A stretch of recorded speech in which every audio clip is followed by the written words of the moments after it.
I'm going to click start recording. Now, hopefully, like, this all works. I'm just literally doing it on OBS, so it's not really like the most professional like audio recording equipment, or software, but fuck it, who cares? Should be fine. Is my mic scuffed, by the way? I heard it the other day, and I'm like, oh, is that actually how my mic sounds? No, it sounds good. Yeah, you sound good. Sounds fine. Ando's probably got the shittest mic. Wow, what do you mean? Oh, okay, good. I thought mine was shitter than that for some reason. I don't know. We need like a sponsor. So we can get, hashtag get Ando a new mic 2018. My mic cost me nearly $300, right?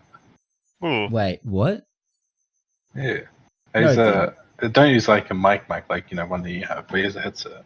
Oh, it's part of a headset. Okay. Oh, so it's not like a microphone. Yeah. Wait, what are you using, CJs? Just my what is it? Steel Series or something.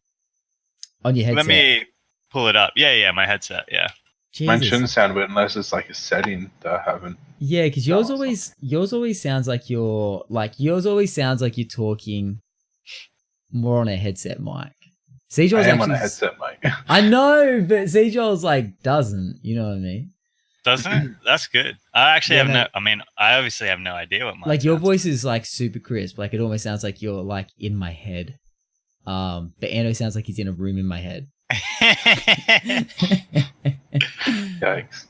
Big yikes. Big yikes. I guess we should say welcome to the Cactus Cult Cast. Working title, definitely not the. You know what we? Oh my god! You know what we should do? We should have like a little mini competition. Someone should. Is that dangerous? We should get people to name it for us. Okay. What are we going to give them? One cactus. Our what would dignity. people want? We'll give them sweet content every week, straight to their ears. I don't know. We could make a tribute video, or you could make a tribute video to them. Imagine. Okay, maybe. Yeah, we'll do something nice for them. So far, no prizes. But hey, if you got any ideas of what we should call it, that maybe sounds better than the Cactus Cult Cast, or if you like the name Cactus Cult Cast, let us know. Tell us. Feedback is sweet. Yeah, they win one special episode with us as the guest. Poggers. Oh, I like it. Yeah. Maybe they could even woo us into being a fourth. No, that's not good. A fourth permanent fixture. We'll see. I'm sure we'll give you some sweet love. But yeah, if you guys have any ideas what we should call it, maybe something during this episode might even spark a little bit of inspiration. This is episode 1. This is the pilot episode of the Cactus Cult Cast. Let's say it's a podcast about not much of anything. Maybe a little bit of gaming. Maybe a little bit of banter, if you will. I don't think we haven't really talked about the main goal of this podcast, but it's going to be good, I'm sure. Good vibes. Good vibes. Let's fucking throw that in there. But I think it's going to mainly focus around gaming and our love for gaming.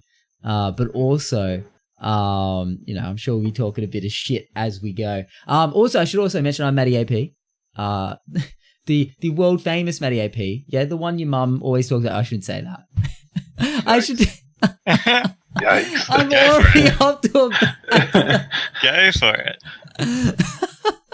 Swing big, mate. What timestamp is that? 17:41. I got to cut that out. We've got CJs here. G'day. There we go. That's CJs. And Ando, also known as Bartman6954. Welcome, Ando. Known as Man in the Box. Known as Boxman on stream. Next week may even sound a little bit more sexy than he already does. We'll find out. Stay tuned. I was waiting for that. Stay tuned for the next episode. Stay tuned for the next episode. Yeah, hell yeah. But hey, we don't have any structure for the first episode. We'll probably figure it out as we go on. I'm thinking something a little bit like, what have we been playing? I already know what you guys have been playing because it's all you. Why don't you ask us anyway? Fuck it. What have you guys been playing? What games have you guys been playing? I'm curious. I already know, but let the audience. Actually, the latest thing I've been playing is a little bit of Maple Story. Just getting amongst the Maple Story hype a little bit. Yuck. Wait, actually? Yeah. Oh shit, that's good. Okay, well, I didn't know that. Well, this is great. I mean, kind of ironically, but like... No. I'm hearing good things about it. It looks pretty cool. Free to play, yeah? Yeah, well, actually, not the new one that came out, like the original, because of the nostalgia. Purely just because of the nostalgia. You're not playing the new one? Nah, I can't handle how it looks, to be honest. It's very chibi, isn't it? It looks like World of Warcraft got stung by a bee. That's how it looks. The entire thing just looks overly, I don't know, I guess just bloated maybe is the right word. Yeah. I've only seen a short, hot minute of it, but I don't know if I overly loved the look of it. It looks cute. It looks colourful, but it looks also a little bit... It's definitely for a particular market, which I don't think is any of ours. What's the OG look like? Is it top down? I feel like maybe it's a side scroller. It's kind of like side scroller. I think it works a lot better for the art style, to be honest, because it's kind of like, what's that game people play? Is it Hollow Knight or something like that? Yeah. There's a few ones like that. There's Hollow Knight and there's like Wanna Be the Bocce. I think that's another side scroller. Yeah. And this is kind of like that same, but it's an MMO, right? It was still an MMO back then. Yeah, it's an MMO, yeah. But I got bored of it really quickly because there wasn't any PvP. Weird. Okay. The multiplayer aspects are like kind of more PvE cooperation based. Oh, co-op, my favorite. Yeah, like you join a squad and you try to take down like a really big boss with a lot of health, and you spend, I don't know, 10 minutes attacking it with 4 other people. But nice. I got bored of it way before that point that I ever got there. So, do you know what's awesome? That the first game that we're talking about in this podcast ever is Maple Story. Not even the new one, the old one. Welcome everyone. That's is that yes, it is. It's like literally the what's the word? It's like the popping the cherry with a little bit of Maple Story. Not how I thought this would go, but I like it. It's like interesting choice of words. Yeah, well, you know what I mean. It's a virgin episode. And the cherry is being popped as we speak. There's blood all over. I can't stop talking. I keep going I gotta stop talking. But that's the idea of a podcast, so we'll keep going. Wait, see, George, anything else you've been playing? I mean, come on. Obviously, you know what I'm going to say. Black Desert Online, game of choice right now. Being bitten by the BDO bug, and been loving it. Dude, you've been more than bitten. You've been swallowed. I've been what? I've said that, please. Just consumed. Consumed, dude. My God. But we all have, I mean, all of us being me, Ando, and Descendant. And not me. Yeah, well, yeah. It's ironic, isn't it? Because you're the reason I initially got into it. Yeah, if anyone listening, this whole Black Desert Online epidemic in our little community here began because I thought it looked kind of cool. It is a cool looking MMO. It looks better to me than most of the MMOs out there, but I'm not a big MMO buff, and I decided to get it when it finally came on Steam. I'd been looking at it for a long time, but it came on Steam. It was like $10, and I thought, fuck it, I'll pick it up. I played like a little bit, and I was like, I could get into this. So I told like the boys about it, and then they were like, oh yeah, it's cool, we'll play it. And then I never played it ever again, and now they're somehow hooked on it. And, I have like zero interest in it anymore. I played it last year. Oh, okay. So I only played it for like 10 minutes though, because I wasn't really a fan. But then again, I'm playing it this year with Seedorf and shit. What changed your mind? What actually, like, what made you go from not a fan last year to a full on addict, shooting it up in your veins every day? Playing the game. I didn't give it a chance. Oh, so this is what you're going to say to me, where I haven't given it a chance. That's what you keep saying. Yeah. That's what I'm saying. Like, if you just play through some of it and you're like, oh, okay, this is actually a decent game, Well, can you give an MMO a chance by spending like 30 minutes in the game? I don't think you can. So exactly. I agree.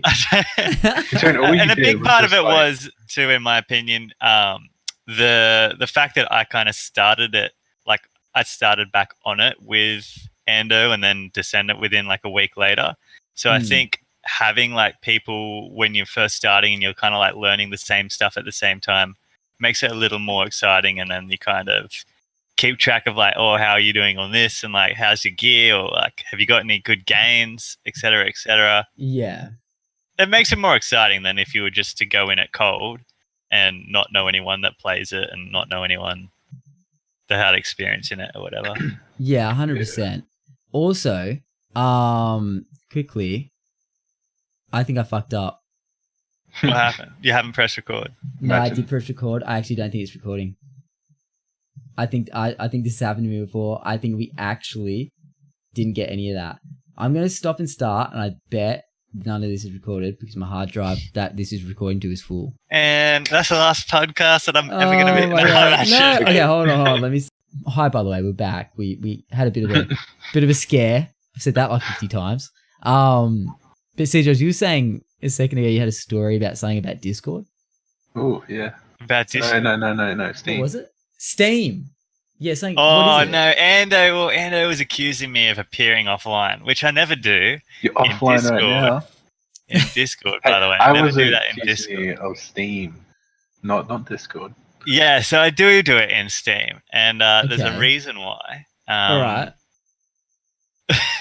So do you guys remember Conan, when that massive game? Yeah, Conan Exiles. Yeah. Yeah, like when it was peaking. For the day. I played that for it was for a while. Like it was for a while, yeah. I'll give you some big streamers and YouTubers picked it up and had some fun with it, but it did boom for a little while. I was playing that for maybe a couple months. And there was a group of dudes I used to play it with, and we would do some PvP shit and just muck around on there. But the guy who used to who founded the group, his name's Doogie. I can't even say it without cracking up. His name's Doogie. And obviously I added a few of those boys on Steam and stuff. Yeah. But ever since me playing Conan and moving on from it, whichever game he's currently flavor of the month and him and his boys are trying out, he's constantly hitting me up going, "Oh, Seagels, bro, oh, you got to get into this, man, all of us boys have just bought this game and there's 30 of us rolling deep in these servers, eh?" And bro, you got to get amongst it, man. And he's one of the most awkward dudes you've ever heard in your life. Oh, well, we've already said his name. Now we're going to, what if he hears this podcast? Doogie? Nah, no chance. No chance.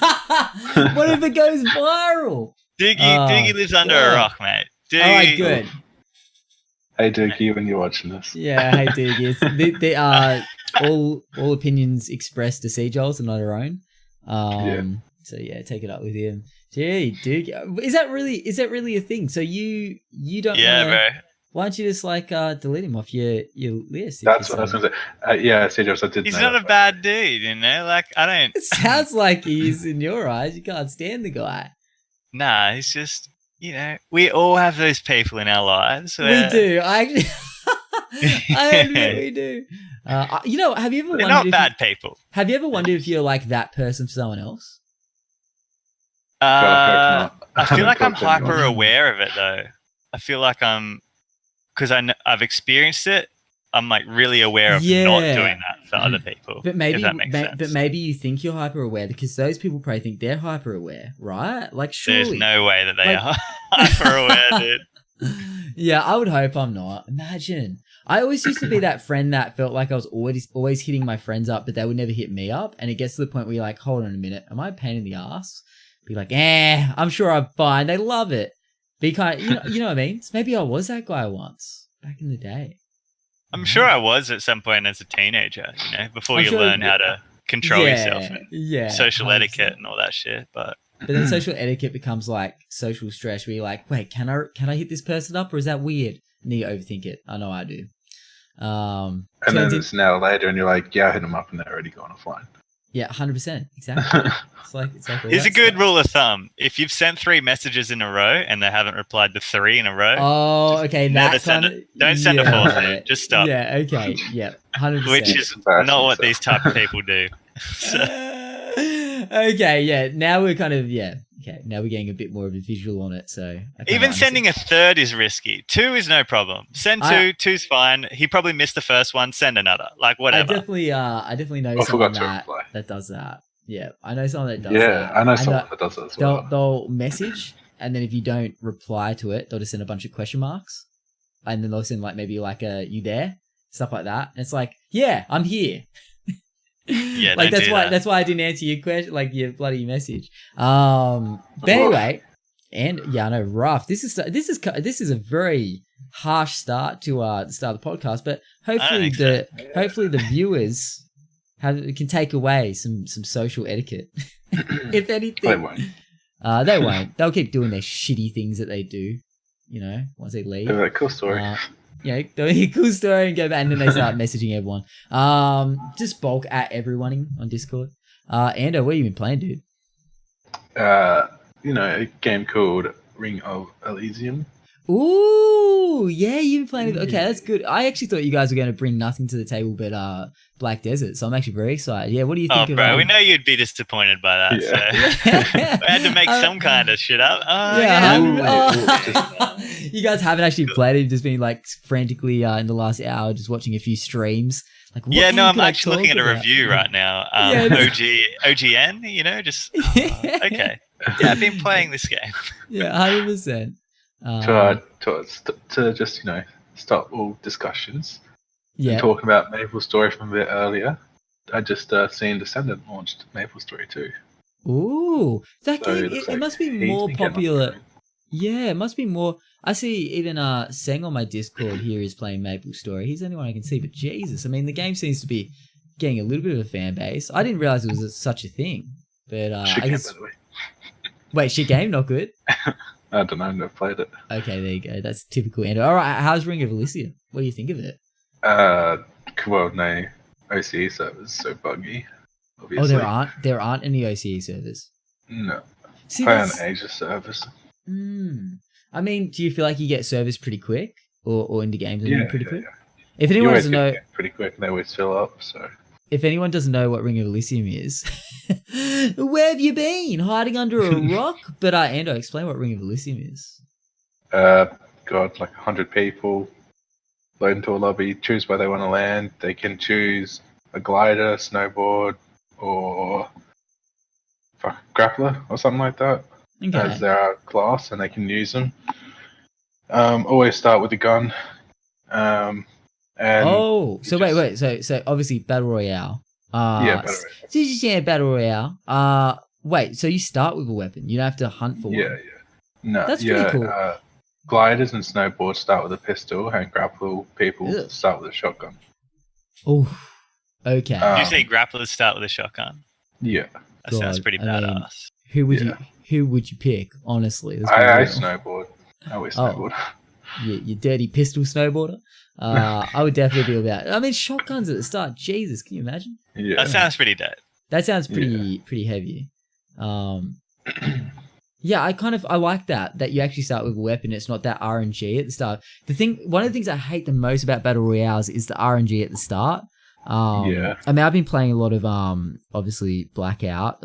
And honestly, so many times I land and I'm running through house after house and no guns. Or at least you get like a shitty gun, but then there's RNG that someone has like a better gun than you and you just get popped straight away. Or other way around, I have the pistol. Either way, I feel like I die pretty much straight away no matter what I've got. But for a good player, it is still like the that RNG of, depending on what gun you have and kind of having it comes down to a little bit of RNG. So I like that it's like found a way to eliminate that. But I don't know, I like the idea of like a battle royale where you have a loadout before you go into the game, and essentially maybe like you can pick from like 3 different guns. Or something like that, and you can drop in, you have those guns, and you can find attachments for those guns, but those are the guns you have. You can't find guns in the game, maybe? I don't know. Like, just so you can get used to the gun you like in that game and always have it on you. You know what I mean? So when you land, bam, bam, bam, bam, like, best man wins. It's not just rushing around to find the gun, and whoever has the best gun potentially has more chance of winning. But, I've heard a bit about it. I know about the chopper at the end, which is an interesting concept. Yeah, that's basically it. Like, just... That's pretty much it. Kill people, get to the chopper, climb up a ladder to enter the chopper, and you win. Yeah, I see. There's 4 seats on the chopper, so 4 teams can win. Only one person from your team needs to get on there to win. So wait, 4 people can win. Can you shoot people when you're on the chopper with them, though? Or once you're on the chopper, you're safe? No, once you're on the chopper, you're safe, but you can be shot whilst climbing the ladder. Okay. I don't know. So you're saying 4 teams can win any given round? Yeah, that's... Yep. That's pretty 4 interesting. teams can always win. I would hate that. I'm not going to lie. I hate that. Yeah. I want to be the number... I don't want some watered down win. Because, only you need one person from the team to hop on the helicopter. Your teammates could just stay on the ground and shoot anyone that climbs off the ladder, so only your team wins. Okay. Yeah, so there's like strategies to it, to stopping like other people winning. To stop others, yeah. Interesting. I mean, it sounds fun. Is it free? Yeah. Okay, that's pretty good. I mean, that's the thing. Most battle royales that have come out to date have been free to play. What are the only ones that aren't? I mean, there's COD and there's PUBG. Are those the only 2 that have cost money? H1 did early stage. Oh, H1 did as well. Yeah. H1, jeez, I remember H1, dude. That was like the first battle royale I played. I almost, bro. Same. That was pretty much the first PC game I played. Well, first PC shooter, and yeah, most of us know that. I played a lot of it. It only came second, other than once where I got a That win. was actually still is my favorite battle royale. Yeah, to Fortnite. I have fond memories of H1Z1, like 100% the fondest memories of it. I wish I was better with mouse and keyboard back then. Like I kind of wish it was popping now so I could see how it'd go in today. Because I feel like it felt good. I liked it.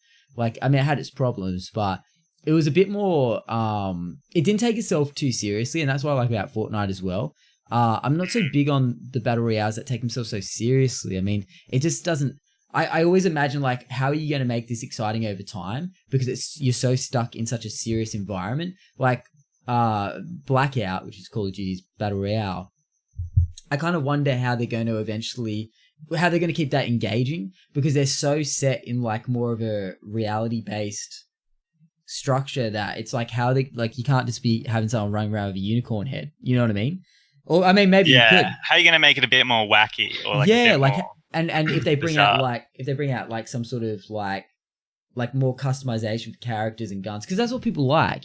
People want customization. I mean, they want to look unique when they're running around slaying people, but in this way, I don't know, it seems like it's going to be stuck very much with wearing camo the whole time, with something very basic. And I don't know, I feel like that's such a big part of these games that keep people excited. I mean, you see how it works with Fortnite. I mean, they bring out like a new skin and people go apeshit. You've seen how the Skull Trooper, got people going crazy. It was like crack cocaine. Like, people were like, I need the Skull Trooper. As soon as they couldn't get it, people were losing their shit. And then they brought it back, and now everyone has it, and it's worth nothing. Pretty much. I mean, the people who bought it first got the skin. They got like an alternative, yeah. But so yeah, I mean, you can see. Wait, so like, what happened? How long ago did that go on sale? The Skull Trooper. Well, they brought it out, I think. Yeah. The OG was last Halloween, I'm pretty sure, and then this year. Then they didn't bring it back again until this year. Yeah. So people wanted another chance to buy it this year. Is that what happened? Yeah. People just wanted it back so they could have it. Which is funny because it ruins like the rarity of it. The exclusivity, yeah. It's funny because everyone wanted it because it was rare. Not so much because it's a cool skin. They wanted it because it was rare as shit, but they don't think about it, that when it comes back and everyone has it, it's not rare anymore, and who wants it? Because it's just an old skin now. Yeah. You know what I mean? But now, like with the OGs, how they have their own, skin for it's rare again. I'm pretty curious about because I've got the Nogops, the girl Christmas one that isn't the reindeer one. I'm wondering if they're gonna do different Christmas skins this year, or if they're going to do the same ones as last year, but do the same for me, because I know a lot of people want the Nogops one, but yeah, it's going to be interesting to see if they actually mix, because I feel like Christmas, you can do a lot with Christmas, right? Like, I'm sure they could just come up with some new skins. I think it'd be a bit, I get the whole bringing back the Skull Trooper because everyone was asking for it, but I feel like they could do something a little bit different every year for Christmas. Surely Christmas isn't that like, surely they haven't dried up all their resources for coming up with more Christmas skins, but we'll see. I mean, they haven't brought out a Santa Claus skin yet, I'm just saying. That is true. I actually feel like that would be a good one. I feel that's too easy though. Just a massive fat guy. It would be pretty funny. I mean, they've come out with like literally a guy wearing a llama outfit, so I mean, anything's possible. I feel like they're doing whatever they can at this point to make the game as enticing and interesting as possible. Bro, And I'd to love make it. You know, the llama And to guy make has his money own out emote of as it. well. Yeah, which is pretty cool. I feel like it'd be cool if most of them, like, well, a lot more of the unique ones came with like an exclusive emote. I think that'd be pretty dope. Yeah, or at least in the battle pass, that all the skins have their own emote. That would be cool. Yeah. How did we get on to talk about Fortnite? That's interesting. Fortnite podcast. I know, dude. But I'm ready to move on. Yeah, same. I am too. Look, maybe when I start playing Fortnite again, we'll talk about Return it. to stream back tomorrow, by the way. You said it yourself yesterday. We'll talk about the Yeah, stream. was this the last day of Black Ops? No. Yes. We'll talk about the stream later in the podcast. We'll talk about the stream. Okay. I want to talk about stream stuff a little bit later. So you Twitch heads out there, whoa, stay tuned. To be continued. To be continued. Yeah, if you're a bit of a Twitch fanatic, stay tuned for some Twitch talk. Oh, we should call it that. That's pretty hype. But anyway, well, does anyone ask me what? Well, actually, no. Have you been? Oh playing yeah, what have anything you else, been playing, Andy? Matty? No. Wait, I don't know if Ando Yeah, finished yeah. telling me. Ring Ring of Elysium. Ring yeah, of Elysium. BDO, Fortnite. Okay. Well, actually, Ring of Elysium is probably the most. Are you? My only question is, are you enjoying it? Do you enjoy Ring of Elysium? Is it worth it? Do you rate it? Yeah, I rate it. If it had OC servers, it'd be a lot better though. That's for Yeah, I feel like that's definitely like a real deal breaker for me. I feel like as soon as they don't have the OCE servers, it just makes it a little less enticing. Well, actually, not fuck it, a lot less enticing. Especially for a shooter, man. I mean, it's bad enough trying to play an MMO without an Oceanic server, but playing a shooter? It's not that bad. Like on Asia servers, it's actually pretty, good. Like it's not like laggy or anything, but at the same time, it can be laggy. If that makes sense. And that's the problem. Do you want it really to be laggy at the critical moment where you? I also feel like not a lot of people know about the game. I mean, wait, are we talking about Blackout? No, Ring of Elysium. Okay. I feel like Ring of Elysium is kind of flown under the radar a little bit, to be honest. I feel like it's definitely like somehow. I guess in my opinion, I feel like it kind of shows that battle royales are kind of starting to phase out just a little bit in popularity. Only because for a while there, any battle royale, no matter how shite it looked, people gravitated to it because it was just another battle royale. But Ring of Elysium came out, and I feel like it was getting a little bit of popularity, but I feel like it. And look, this might be me completely just not noticing, but it just seemed to not get as much hype as some of the. I mean, you got to think about even what was that game show one that got shut down? Radical Heights. Dude, I loved that. Radical I thought that was a great battle royale. And you know what? It had a lot of potential, but it's saying Speaking about. of Radical Heights, I think I have to uninstall that from my Steam if it's not already uninstalled. Oh wait, really? You're gonna uninstall Radical. it? No, I mean, the servers aren't up, so what's the point? I don't know. It's a bit of history. I don't know. Bit of memorabilia. Can you still? You can't still download it, can you? Good question. I'll have a look. Surely not. I wouldn't take it off. What was the point? I mean, I guess OG, the point is OG taking person place. right here. If you can't download it, jealous people. Bro, it's like on PlayStation, PT. PT, that horror game that came out, and now you can't download it. Yeah, PT. I think it stood for what did it stand for? Something trailer? I don't know. It was that game that was supposed to be like a trailer, like what was it? Playable teaser, I think was what they said it stood for. And it was supposed to be like a little bit of a teaser game thing for wait, what the fuck was it? What's that game? PG. You got me, dude. No, it's that horror game. I think it's not Resident Evil. It's fuck, I'm gonna lose it now. I'm gonna search it. What's it about? Like, is that a house or? It's hold on. It's hold on. That's very helpful.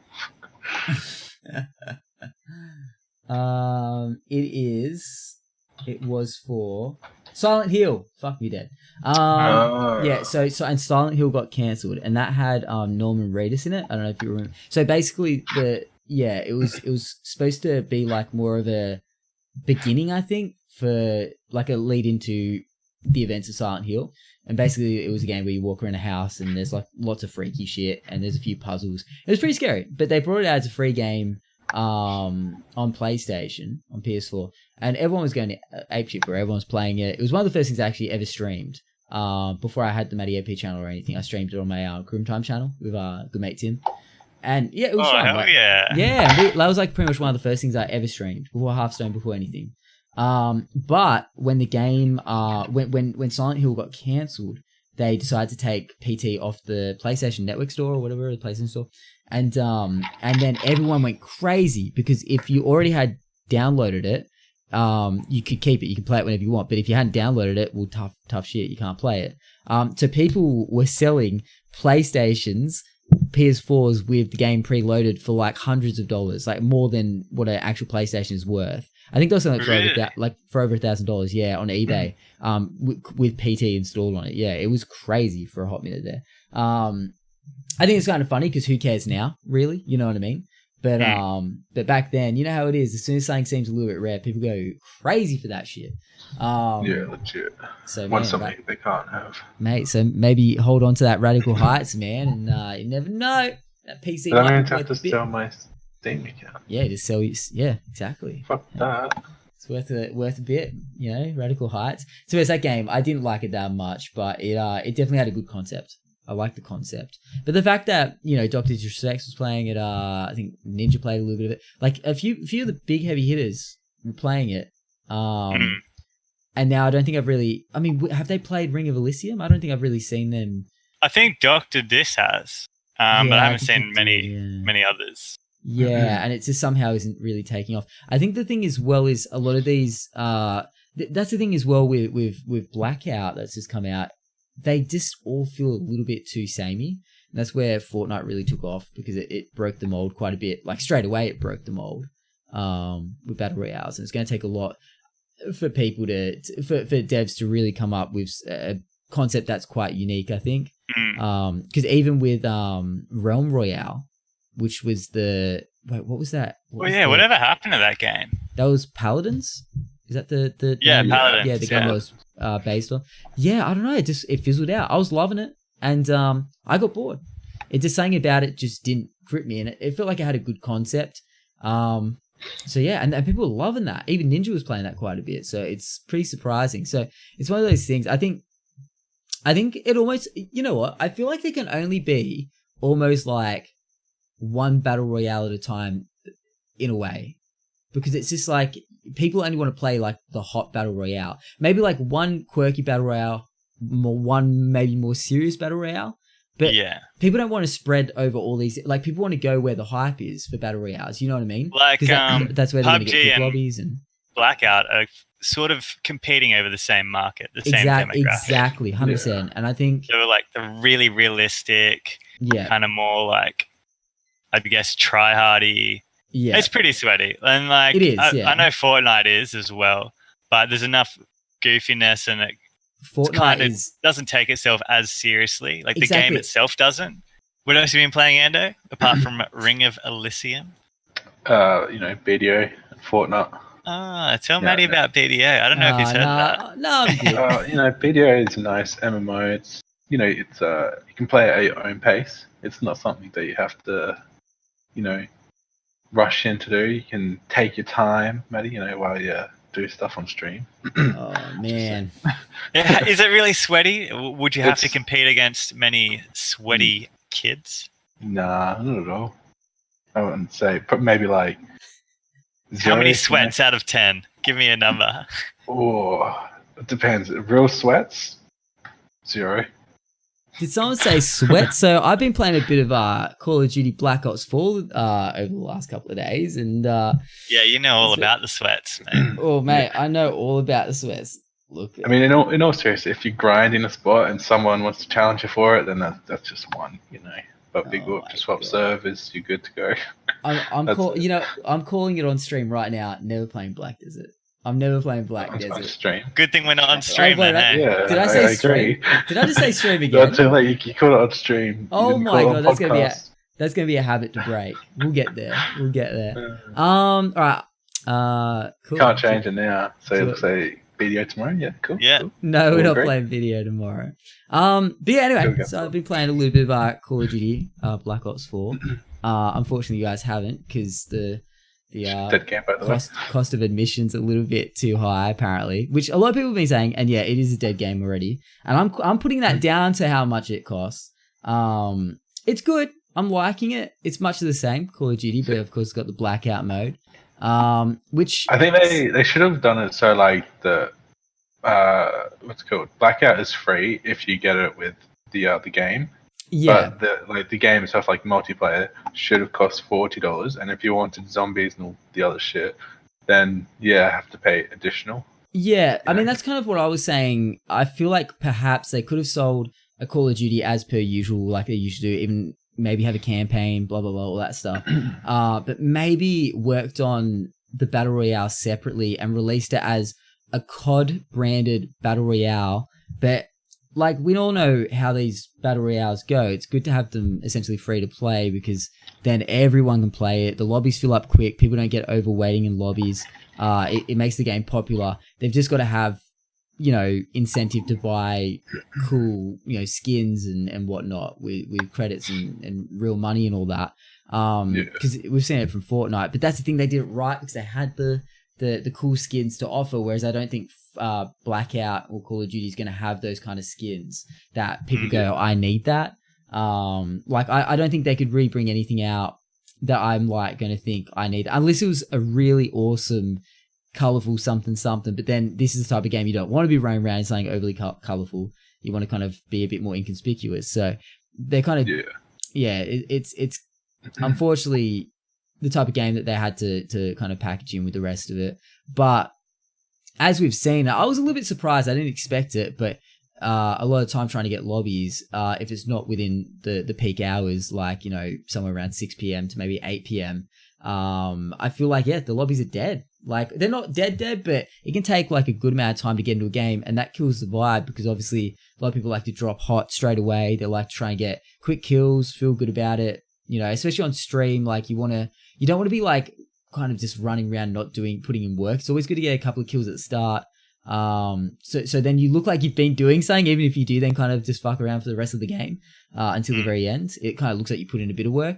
But you don't want to in this. Well, I know I definitely don't want to. I mean, especially I'm playing terrible with it. I don't know what it is, but I feel like I'm struggling with Blackout. I don't know what it is, but not to mention it's first person. I feel like if it was third person, you'd probably have a lot more people because a lot of people don't like first person.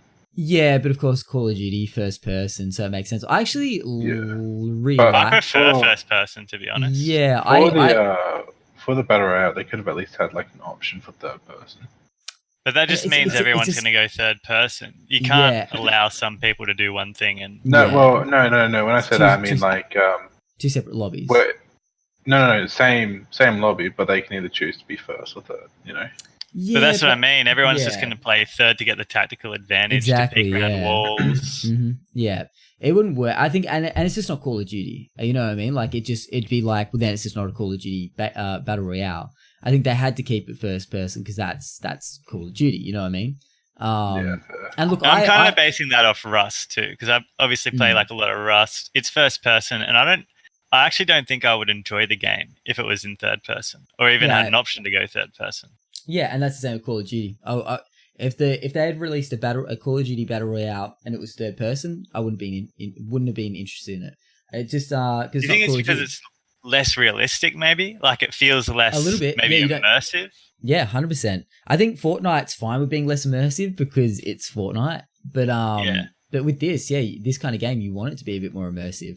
It's got the immersive look to it, and having it in first person is the that extra piece that you need to finish it off to make it a full immersive experience.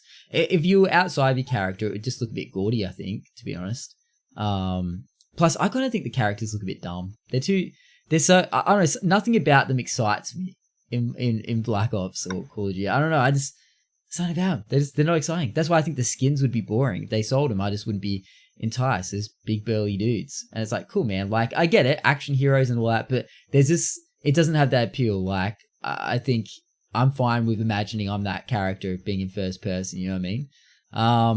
But yeah, it's a bit of a shame. I think just that high cost of admission is, $100 Australian to play on PC is pretty damn high. I think JB was selling physical PC copies. I'm not too sure. And they were probably a little bit cheaper, but if you just got it straight off, from the, not the Blizzard app, but wait, what's it called? Wait, is it called the Blizzard app now? Battle.net? Yeah. Oh, it is called the Blizzard app now. Yeah, it used to be called Yeah. Battle.net. Now that it changed to the Blizzard. Yeah, weird. Oh, did they? They changed? Yeah, which is super weird now. I feel like they should have kept it as Battle.net. 'Cause now they're adding extra games to it. Like they've added Destiny and Call of Duty, which are under Activision. But yeah, pretty trippy. They're running it through that. But yeah, $100 is a lot of money for a lot of people. You know what I mean? If you're not 100% on it, for me, of course, I was like, yeah, 100%. Like I want to play it, and I'm not going to get the money's worth out of it. But for a lot of people, they can't justify it. They're like, I don't even know if I'm going to like it. So $100 is steep. So already you've ruled out like quite a lot of people, whereas people play games like Fortnite didn't do that. You know what I mean? It's free to play. Everyone can try it. It's a good way to rope people in. The other thing that's watering it down, so the lobbies are, you got to think about the fact that it's spread across PC, PS4, and Xbox. That's already, you're dividing your player base into thirds essentially. But then each of those player bases on each of those consoles are then deciding whether they want to play multiplayer, the battle royale, or zombies. So you're spreading it even thinner, and then within the battle royale, you've got solos, duos, and squads, spreading it even more thin. So when you think about it in that way, there's just so much option at the moment for people to play. And I know for me, I've been playing more of the multiplayer than the battle royale, and I thought I'd be playing a lot of the battle royale. So I'm finding it's just, I don't know if they really thought it through. And I know it sounds kind of dumb for me. Like, I'm not them, and I'm sure they thought a lot of it through. But I feel like they could have benefited leaving the blackout mode, the battle royale off the main game and releasing it at a separate date, because I think they could have benefited from not having people so obsessed with the multiplayer. You know what I mean? And also maybe bringing out the battle royale as maybe even a cheaper alternative. So for anyone that just wanted to try the battle royale but didn't care about, I would have think that would have been a smarter option. Like to bring out, it's almost like an additional, like a DLC that people can opt into for $20. 100%. Or something like that. Yeah, 100%. I think the way they've gone about it it made sense before, but now looking back, now that it's out, I feel like potentially, it might have not been the best way to go about it, just looking at how the lobbies are being. And this is in the most hype essentially moment in its its lifespan of Call of Duty Black Ops 4. You know what I mean? I think it's only going to get less traction from here, especially on PC. Oh, Jules jumped in the mod chat. Doesn't realize we're on a podcast. Yikes. Sorry, Dre, if you're watching, sorry, man. We're podcasting, brother. But it's good to see his little head there. Shout out to D-Dog. Shout out to Draws, and go check him out on twitch.tv. But yeah, so I don't know. I think I'm loving the Battle Royale. I'm not loving how much I suck at it. At the same time, I think it is slightly generic. I think they could have added maybe a bit more of a spin to it that made it a bit more unique compared to other Battle Royales. But I mean, at the same time, I find the shooting feels good. I don't know why I suck at shooting with it, but it feels good enough. It feels like Call of Duty in a way. I think it looks good. But I think it's definitely got potential to fizzle out. I think it doesn't have that same pool that Fortnite had. And I keep comparing to Fortnite because Fortnite is obviously that's the bar. That's what's being set. You know what I mean? There's nothing so far that is the one to beat. So I honestly, my verdict, not that anyone asked for it, but I think Blackout's gonna die pretty quick. How many months? Let's give it a time on it. I'm gonna give it. No, not end of the month. I think definitely within 3 months. I think in 3 months' time, you're going to be on PC. I think on PlayStation, you might have more chance. I haven't played it really on PlayStation. I want to try it and just see what the lobbies are like. But on PC, God, I'm giving it 3 months. But I think within the 3 months, so after Christmas. You know what? It's going to be interesting to see if there's a spike over Christmas. I know a lot of kids. Yeah, that's just what I was thinking. Yeah, a lot of, probably around Christmas, it's probably going to spike a little bit. And that might kind of give it a bit more of just a bit of a breath of life for a hot minute. But I still think it's just going to fizzle. Yeah, Christmas might save it a little bit, but I think it might. There's stuff coming out there, man. There's like Fallout 76 coming out. It'll be competing with a lot. for Christmas presents. Do you reckon because they are quite? There's not like another game like this. I think the only other game maybe that usually would compete with Call of Duty is Battlefield, but I haven't heard much about that. I don't think people are really hyped. To be honest, I don't know why. I think Battlefield or Red Dead's coming out. Red Dead's coming week. out. Yeah, it's coming out on the 26th, so it's coming out in. I know a lot of people are pretty hyped for that. They are, but that's the thing. They're going to play that, and then they're going to finish it, and they're going to move on. It's not going to necessarily make them stop playing a battle royale or a competitive game. Like they're too. I would put competitive and single player, experiences in a totally different basket. Like they're never going to take away from each other. They might like distract someone for a little bit, but until another competitive game comes out to take away from that other competitive game that someone's playing, it's you know what I mean. So yeah. And but Red Dead's going to be a multiplayer, not single. Wait, you can play multiplayer in it? I thought it was just a single player experience. Okay. No, you can play multiplayer. Well, your boy's definitely playing it solo because that's how it is. I am looking forward to it though, but we'll talk about it in a hot minute. Bro, we've been on like what you've been playing for a hot minute, haven't we? But yes, that's mostly Ring of Elysium and yeah. I feel like Blackouts. I feel like I should cut this down a bit, but we'll just throw like the first ep out and see where it lands. I'm kind of nervous though. We haven't said anything like awkward in this recording, have we? In the last 40 minutes. I'm pretty sure there's nothing cut out in this one. Not really. Yeah, I might have to listen back to it at some point and cut a few things out. I think we're fine though. I think we're fine. I think we've said anything too unsavory for the people's ears. Yeah, so that's all I've been playing. I haven't actually played anything else. I feel like once there's competitive game out, I feel like I find it very hard to really waver. Oh no, I played a bit of Forza as well. That wasn't this week so much, but yeah, a bit of Forza 4, which is very fun. That's the other expensive game that came out. That your boy like expensive things apparently. But yeah, Forza looks amazing. It plays well. Not much to say. It's just another Forza set in the UK. Looks incredible. I mean, it looks amazing. The game's incredible. If you played Forza in the past, Forza Horizon in the past, it's pretty much of the same. You got your Forza Horizon Festival and all that shit with all the challenges, all the different types of racing modes and all that with the cars. So yeah, but it just looks beautiful. The game's incredible. Crank that up to max settings and cruise around. I feel like racing games always have some of the most realistic experiences in it. Like this, you drive around, you think, fuck, this looks pretty real. It's impressive. It shows like where we're at. I actually find it quite amazing, like how far it's come, from like racing games when I was a kid. Not like to go back in my day, but to go all the way to Forza Horizon and just go, holy shit! Like from Mario Kart, bro, it's progressed pretty quick. It's progressed pretty fucking quick. I was thinking more like Need for Speed Hot Pursuit, but yeah, let's go with like Mario Kart, which is like the most unrealistic like kart racer ever. Dude, that's my generation still. I was like 6 years old when I was playing Mario Kart, man. You're only 6, dude. I was probably like 12 or something. 20, Wait. yeah. 20. Not 20. Definitely not 20. All right. Well, that's what we've been playing. Very exciting. That's our first ever segment. We'll try and tighten that up next week, I'm sure, and probably talk about the exact. Our answers will be the same.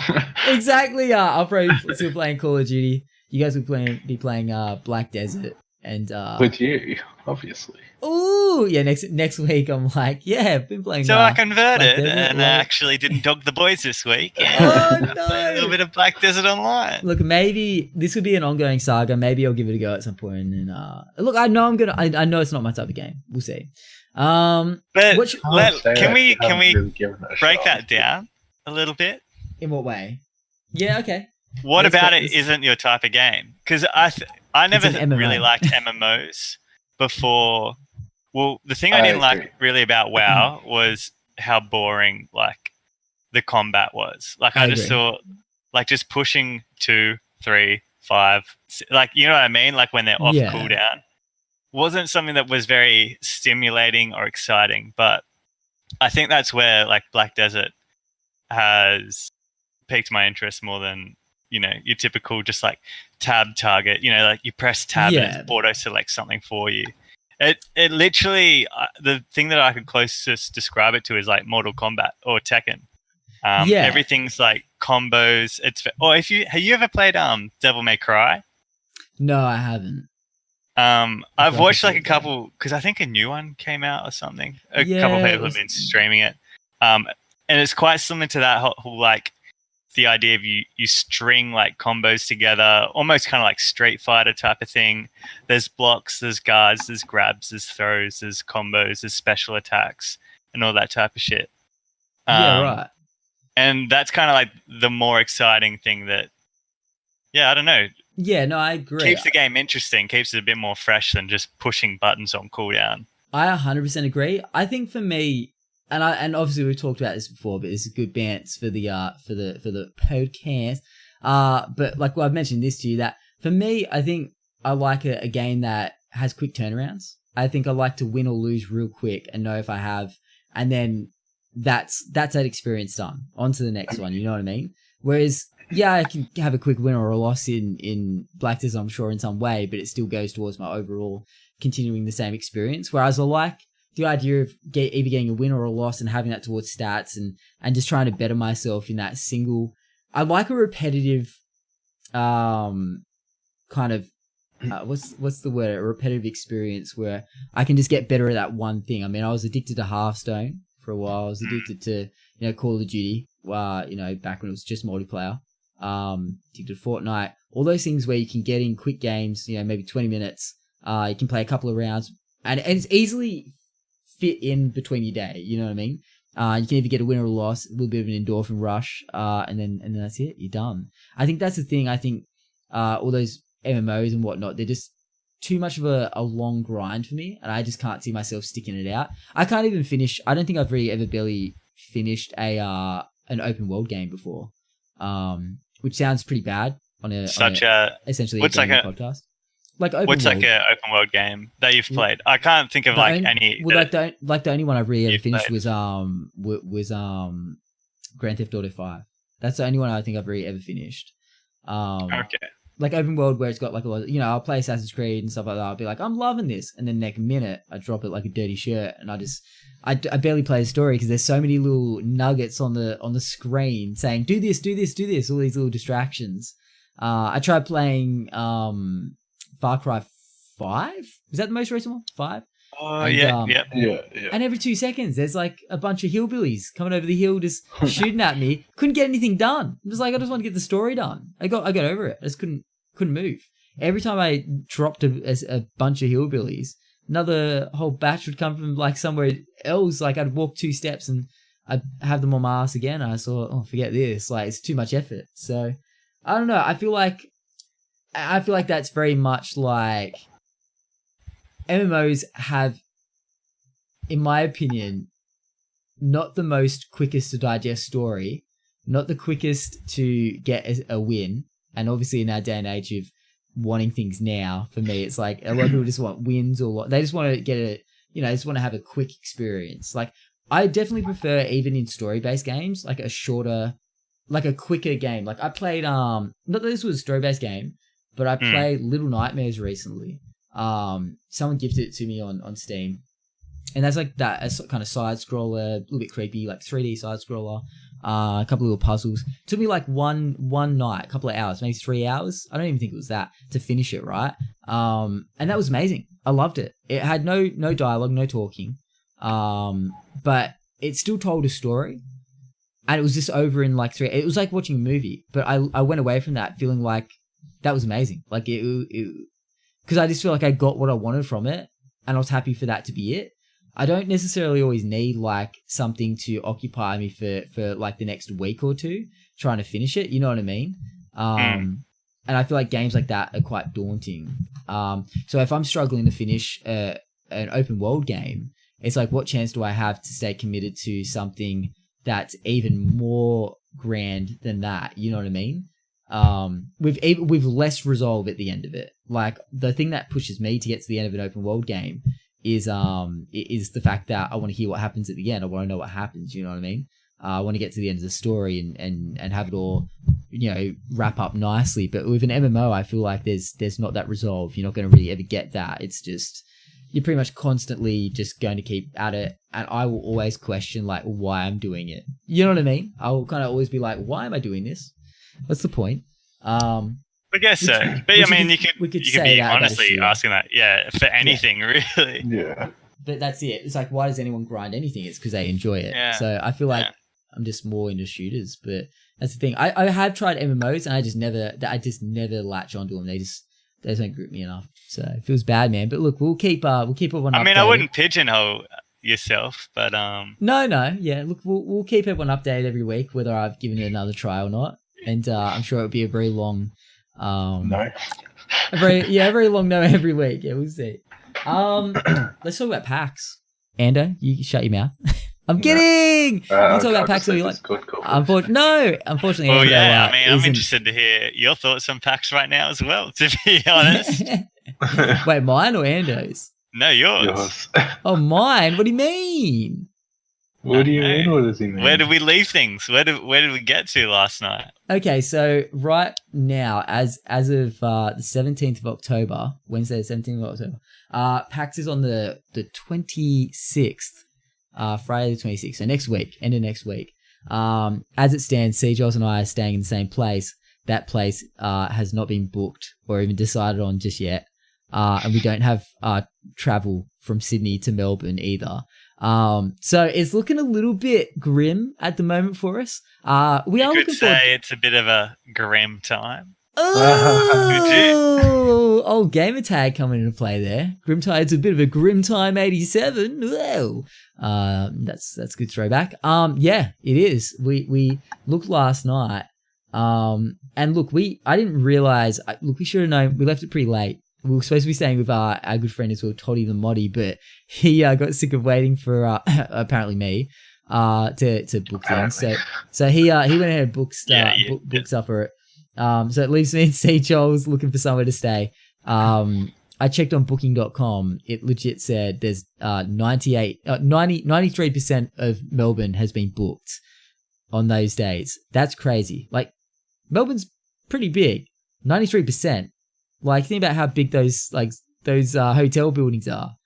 93%. I guess so. That's massive for one weekend.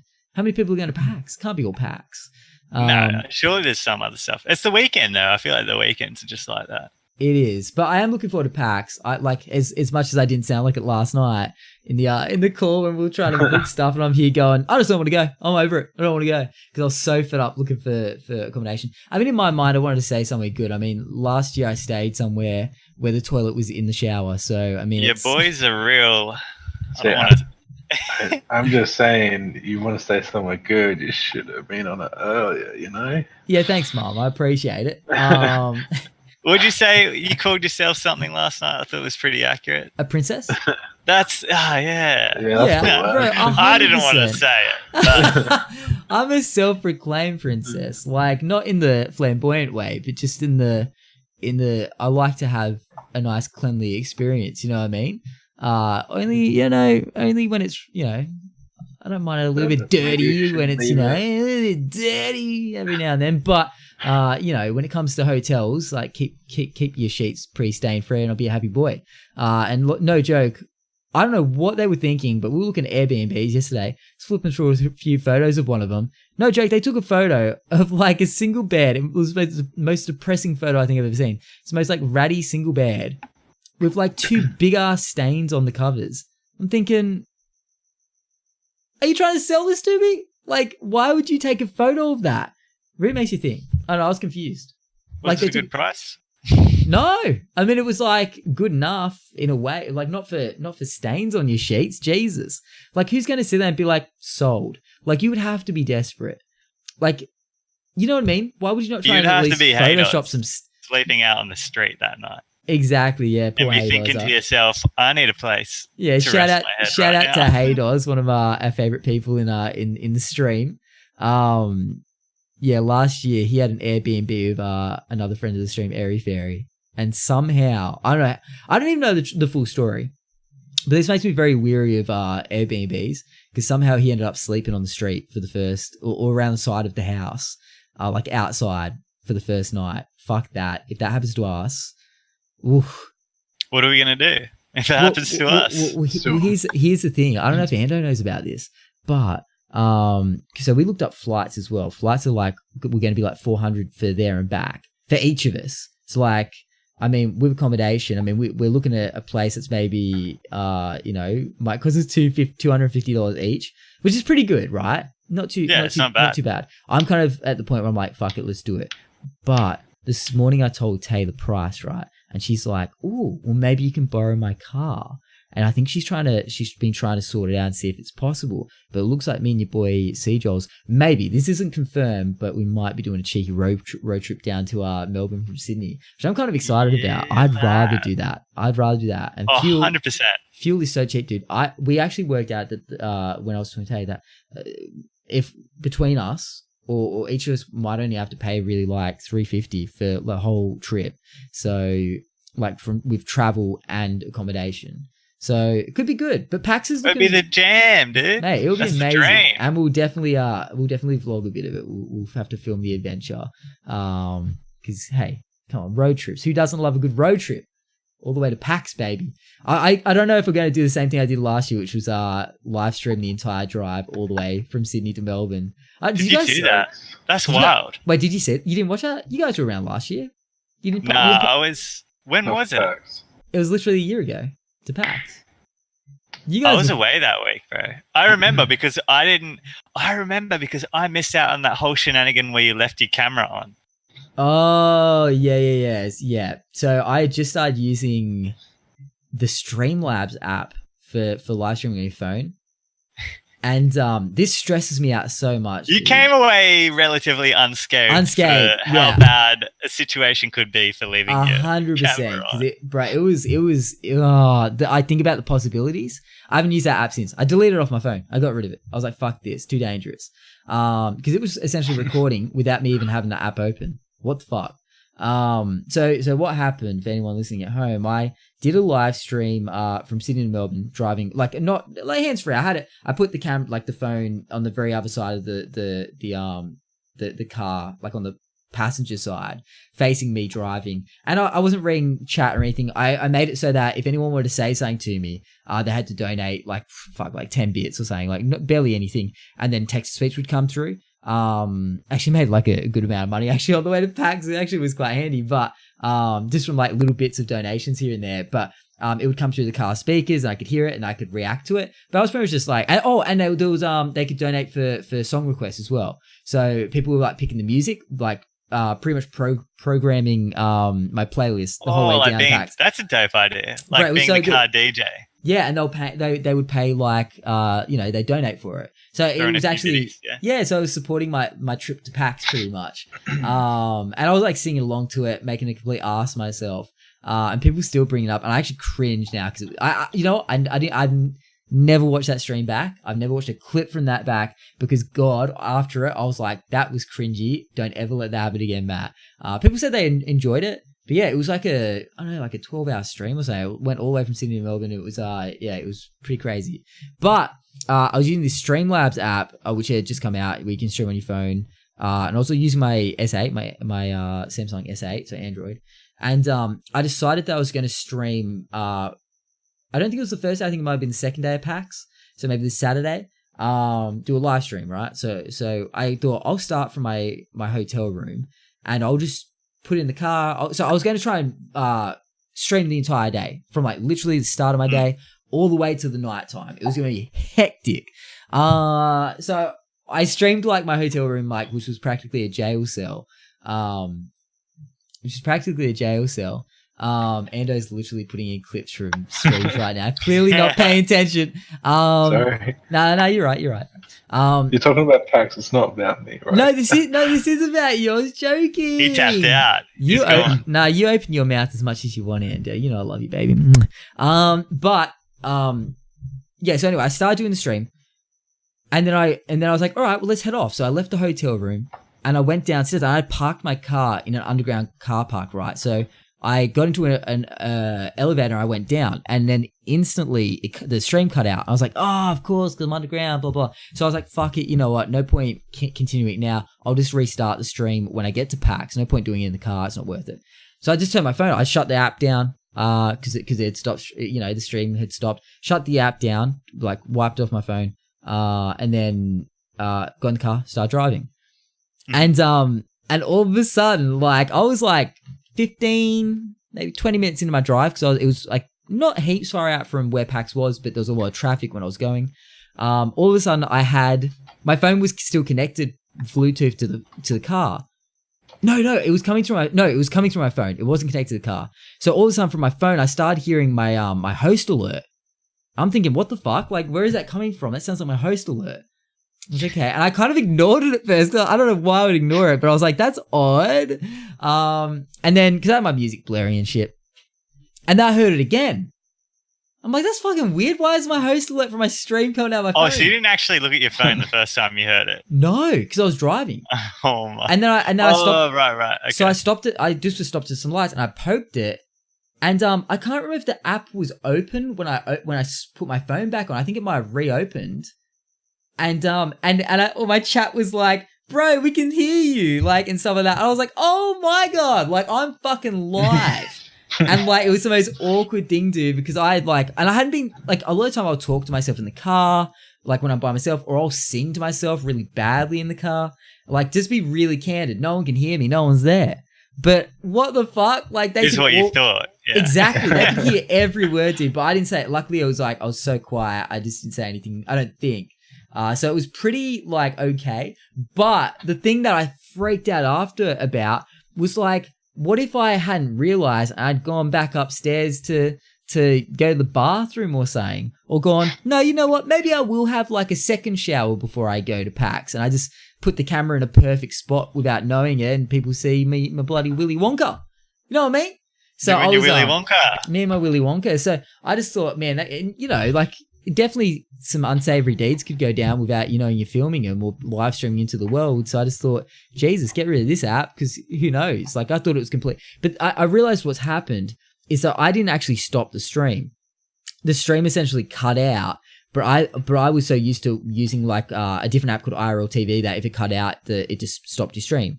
I didn't realize with this Streamlabs one that if the stream cut out, it didn't actually turn your stream off. It just essentially put it on pause until you got reception again. So as soon as I had come out of that car park, it just picked up the signal again. And I guess, I don't know, I thought I had shut the app down, but I guess it was playing still in the background or something. So it just popped back up immediately. So I was very new to Android back then.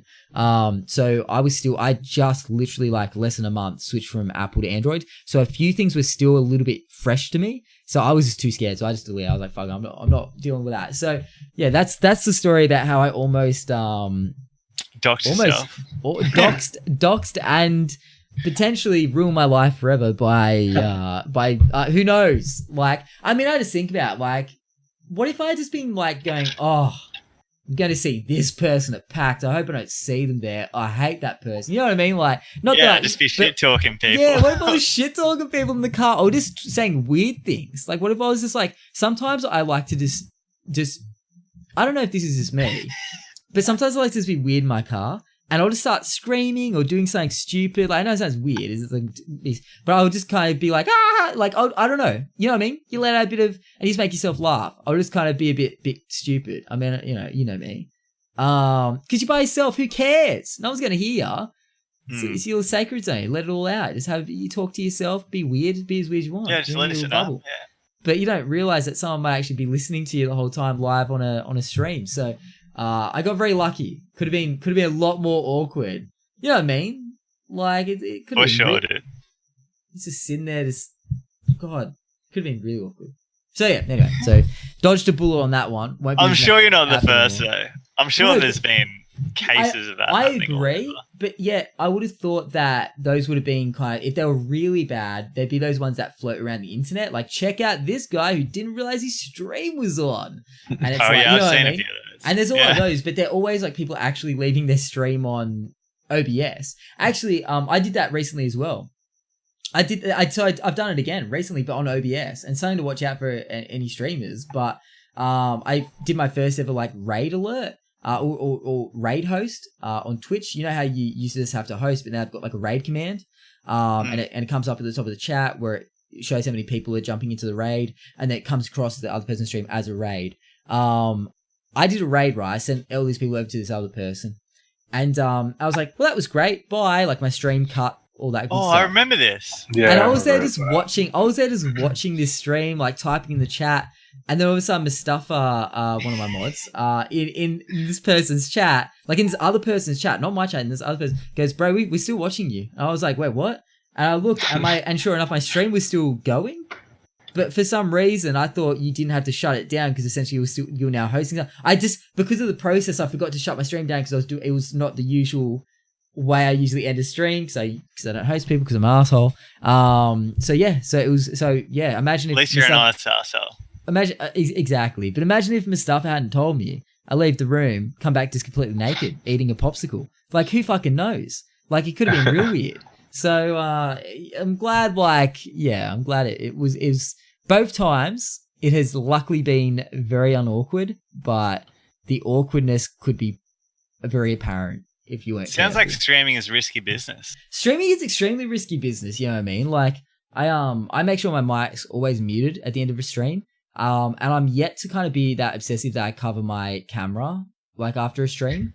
But for a while there, I used to take my camera off my computer or wherever it was sitting. I'd turn it facing the wall because like you just don't know. Like I'm a bit skeptical. I don't want anyone looking at my, you don't know what people are doing these days. Don't want to turn this into like a conspiracy podcast, but this is heading that direction. It is. It happens, dude. People can look into your home through your webcams. I believe it. The aliens are out there. The Earth is flat, and yeah, you gotta be careful because there's lizards. It's actually I've never gone that far, but it's actually amusing how many people's laptops I see, and they've put little stickers over like the little webcam part of their laptop. Yes. I'm like, oh man, that's some serious tinfoil, man. Like I don't know if that's it's legit. When I was in high school, I put duct tape over my webcam on my computer. Yeah, look, there are webcams that come. There are webcams that come with like actual built-in covers that you can pull down over the lens. They come with a cover that you can even just clip on the lens or whatnot. Because there's one link and you're fucked. Like URL, click on it, you're fucked. Yeah, exactly. Oh, you mean you're talking about like virus? And people can look into your shit. Yeah, it's scary, man. And like, I think Windows laptops are a lot more what's the word? Prone.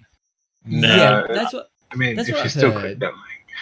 Yeah, they're more prone. I'm not saying Macs are invincible and they never get viruses. But here's the thing: I used to wonder if back in the day they used to say Macs were more PC was more prone to viruses and attacks and whatnot than a Mac.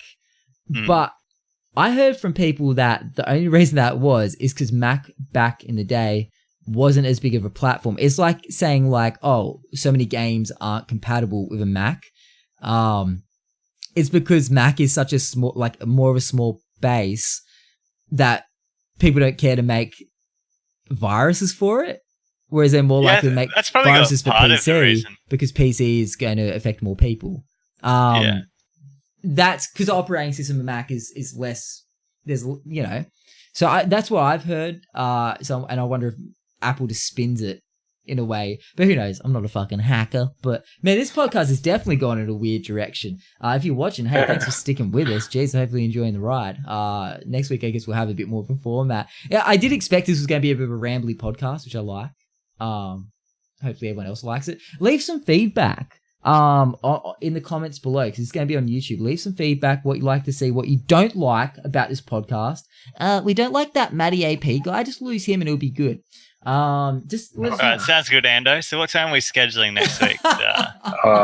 Probably same time as today, Yeah, we're roping Descendant in, right? A BDO podcast.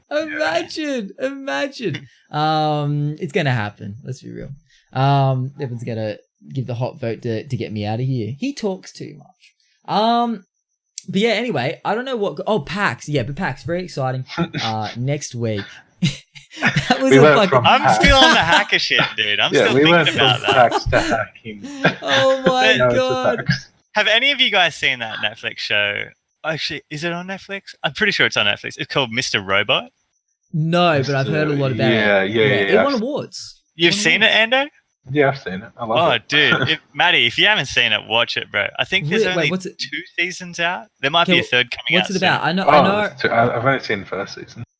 I remember seeing it win an award at one of the award shows. Can't remember which one it is, but it was one of the good ones. So I was like, that's great. That's really insightful, man, Matty. No, but it was a good one. It wasn't like a shitty. It wasn't like the bloody I don't know. You know what I mean? It was the Billies like, or something. Yeah. Yeah, it was like an actual prestigious one. It is good, man. It's based on a dude who I'll give you like a bit of a broad overview of like season 1. But he works for like a cybersecurity firm, and their job is to create software and devices that basically protect companies, big corporates, like big business, from cyber attacks. And then it's been a while since I've watched it, but he's not really happy at his job, and he's becoming less and less satisfied. And one day he bumps into this person that I don't want to spoil it for you, but I'll just give you it's broad hard strokes. Yep, I like it. Bumps into someone that kind of tells him, "Hey, man, what if I told you, like, I know that you're not like really satisfied, and you're questioning why you're doing what you're doing, and if you want to do something that actually matters, you should, check this out. Maybe you'd be interested to join us on like this project or whatever." And long story short, he becomes the people that he works for, one of the big clients that, is interested in having their stuff cyber secure what's the corporation called, Ando? Do you remember what it's called? No idea. Is it like M Corp or something? It's got some really basically they've monopolized everything. They're the people that sell your groceries. They're the people that provide your energy, provide your internet, your mortgage goes through them. They've basically monopolized the entire economy. I'm actually terrified of that. It's really interesting. That's it's a really concept. It's kind of very futuristic and new order type of thing. And one currency. You know what? You have actually sold it to me with that synopsis. Like it's good. I should actually suss it because I didn't know what it was about. And it's very hard, with in a sea of so many shows, and sometimes all it takes is a bit of a recommendation from a mate. You know what I mean? So I'll check it out. I think that sounds kind of a little bit almost up my alley. And it would be nice from just the standard Love Island I've been watching. Most. Oh, bro, I can't stand that drivel. What? No, Love Island. I lose brain cells watching that. Pure emotion. You know what I mean? Do you know the best part though about Love Island? What's the best part? Spoiler alert, shut up, Andrew. It's amazing. It's the best show ever. It's only half an hour long. No, on demand. You can watch as many episodes you want. There's 50 of them. But in the Australian one, there was this couple, right? And spoiler alert, if you haven't watched it and want to watch it on demand, on 9 Now or whatever. But the Australian one, there was this couple that was it was cringy. It was bad. They were together since literally day 1, episode 1. They got together. They didn't waver. No one made them look the other way. They didn't kind of want anyone else. But the guy was saying to her, I love you. You're the mother of my children. We'll grow old together. All this stuff. A week after the show, they broke up. What the fuck? How? And that is. Let's say anything for Cameron said. That is documented. How cringe. We've all said dumb shit. But when it's so awkward, and he's my little pumpkin pie and stuff like that. It was bad. Yeah. The couple, I think the couples that actually lasted were the ones that weren't as intense. The ones that were all really too much were the ones that called it quits once the cameras were off. It's so good. I love it. Good show though. A lot of drama. I think I like a good reality trash TV with a bit of drama. And I use the term reality obviously a bit loosely, but Mr. Robot, I have to check it out. I like it. Conspiracy, tinfoil hat. Camera coverage. Yeah, it's a little bit conspiracy. It's a little bit Bro, I do love he's a rebel going against, a little bit futuristic. Maybe we should have bit gritty. Maybe we should have a section in the podcast called the Conspiracy Corner. I'm sure that hasn't been done somewhere. I'm sure there's something that does that. Oh. I probably heard it on a podcast somewhere. We talk about conspiracies. I'm just kidding. We won't do that. Maybe we should have a separate podcast. I'm actually going to talk about that at the very end of this podcast as well, about some other ideas for podcasts that are going to... What's your favorite conspiracy theory?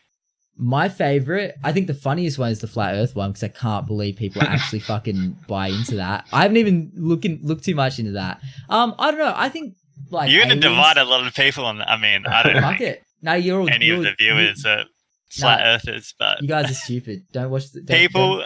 Don't listen to the podcast. No, I only want intellectuals watching the podcast. Listening to the. I'm saying watching. Well, technically they are watching it. Yeah, no, flat earthers, get the hell out of here. No, look, we're all inclusive, except for the flat earthers. But anyway, are there really that many? There's not that many. I'm saying this in confidence. There are a lot, dude. There's a shit ton. Bullshit. And there's really? a few very significant, or I wouldn't say significant, but I'd say noteworthy ones, like basketball players, rappers. I think. Okay, all right. Is it B.O.B. like the hip hop artist B.O.B. That's not too sure. Flat earther. But look, I'll rephrase what I said moments ago. Look, any flat earthers more than welcome to hang in here. We accept you. And I actually almost respect the hustle. You know, keep believing. Backpedaling. No, not backpedaling. Just rephrasing. Just we believe. My flat earth brethren. That one day the roundies, those motherfucking roundies, am I right? We'll see the light and see that we are right. Flat Earth, unite. Yikes! All right, so timestamp on that one. Of course, I'm joking. Jesus, I hope no one actually is like, gee, Matt's a flat earther. What the fuck? Who knew? Do you reckon people probably wouldn't be very surprised? I reckon people would be like, "Yeah, I suspect he was a flat earther." I reckon people would be surprised. You don't come off as the dude that goes looking for conspiracies. You know, I don't really go looking for conspiracies, but I'm all about like I believe that there's aliens out there, like other life and whatnot. Like I'm very much. You believe in aliens? Oh fuck yeah! You don't? Yeah, who doesn't? Interesting. I mean. And it's like, who doesn't know? And so just like, interesting. Tell us your thoughts. Yeah, now I'm like... Seriously, you think we're the only people in the galaxy? Like, come on.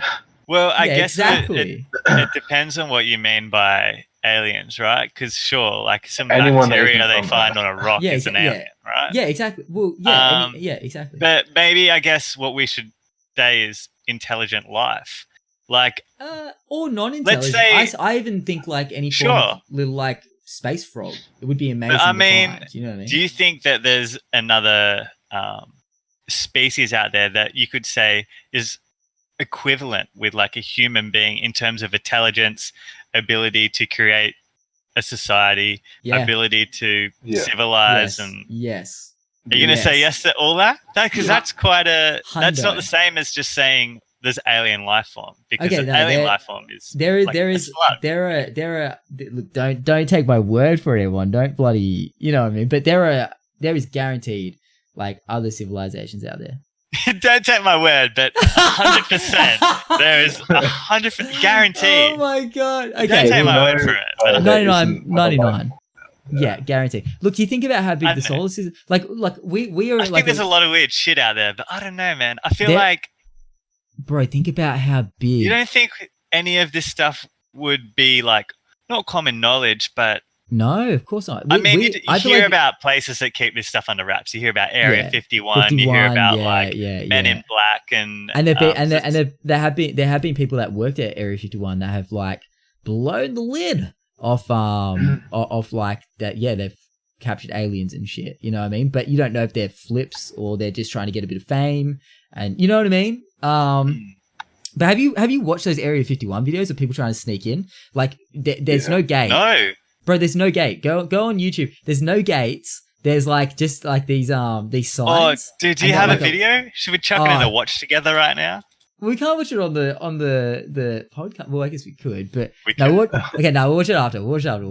But we can do a live review. But people, but no, for real, people like go up to the. It's like a tourist attraction, from what I can gather. People will go up to like the thing. If you cross the line, I don't know if you immediately will get in trouble. But there are men that stand on hills in Area 51, up on hills, with like 4-wheel drives or whatever. But they're called the camo dudes or whatever, and they have like big rifles or anything. They're called the camo dudes. They're called the camo.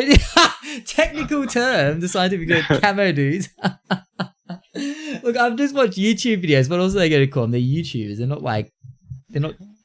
Who's that guy, David Attenborough? Anyway, not that he's going to be talking about Area 51, but you know what I mean. So but it's like, who are they trying? It's weird because of the fact that there's no fence around it, but it's heavily guarded. It's like, what is in there, man? That's what kills me. I'm like, I want to know, like, that trips me out. Like, there's something like, you know what I mean? There's something there. Confirmed. Aliens, dude. Aliens, 100%. So I'm still waiting for Donald Trump to confirm it because he said, and I quote, "Once I become president, I will announce if there are aliens or not."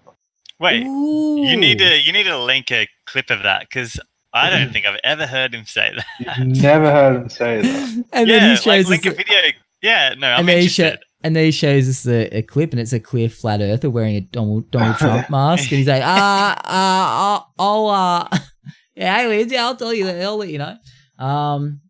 But yeah, PAX is exciting. I mean, I'm pumped for it. All right, here you go. Oh, you're linking it to us? Okay, here we go. All right. What on earth are we watching? No, it's not. He already no, I didn't even. It didn't work because it came out with the thumbnail. Yeah, no. And then we're moving on. From why can't we stay in our conspiracy corner? Because it will never end. It will never end. Conspiracies never end. That's the thing. Like, how many conspiracies ever get like debunked or proven?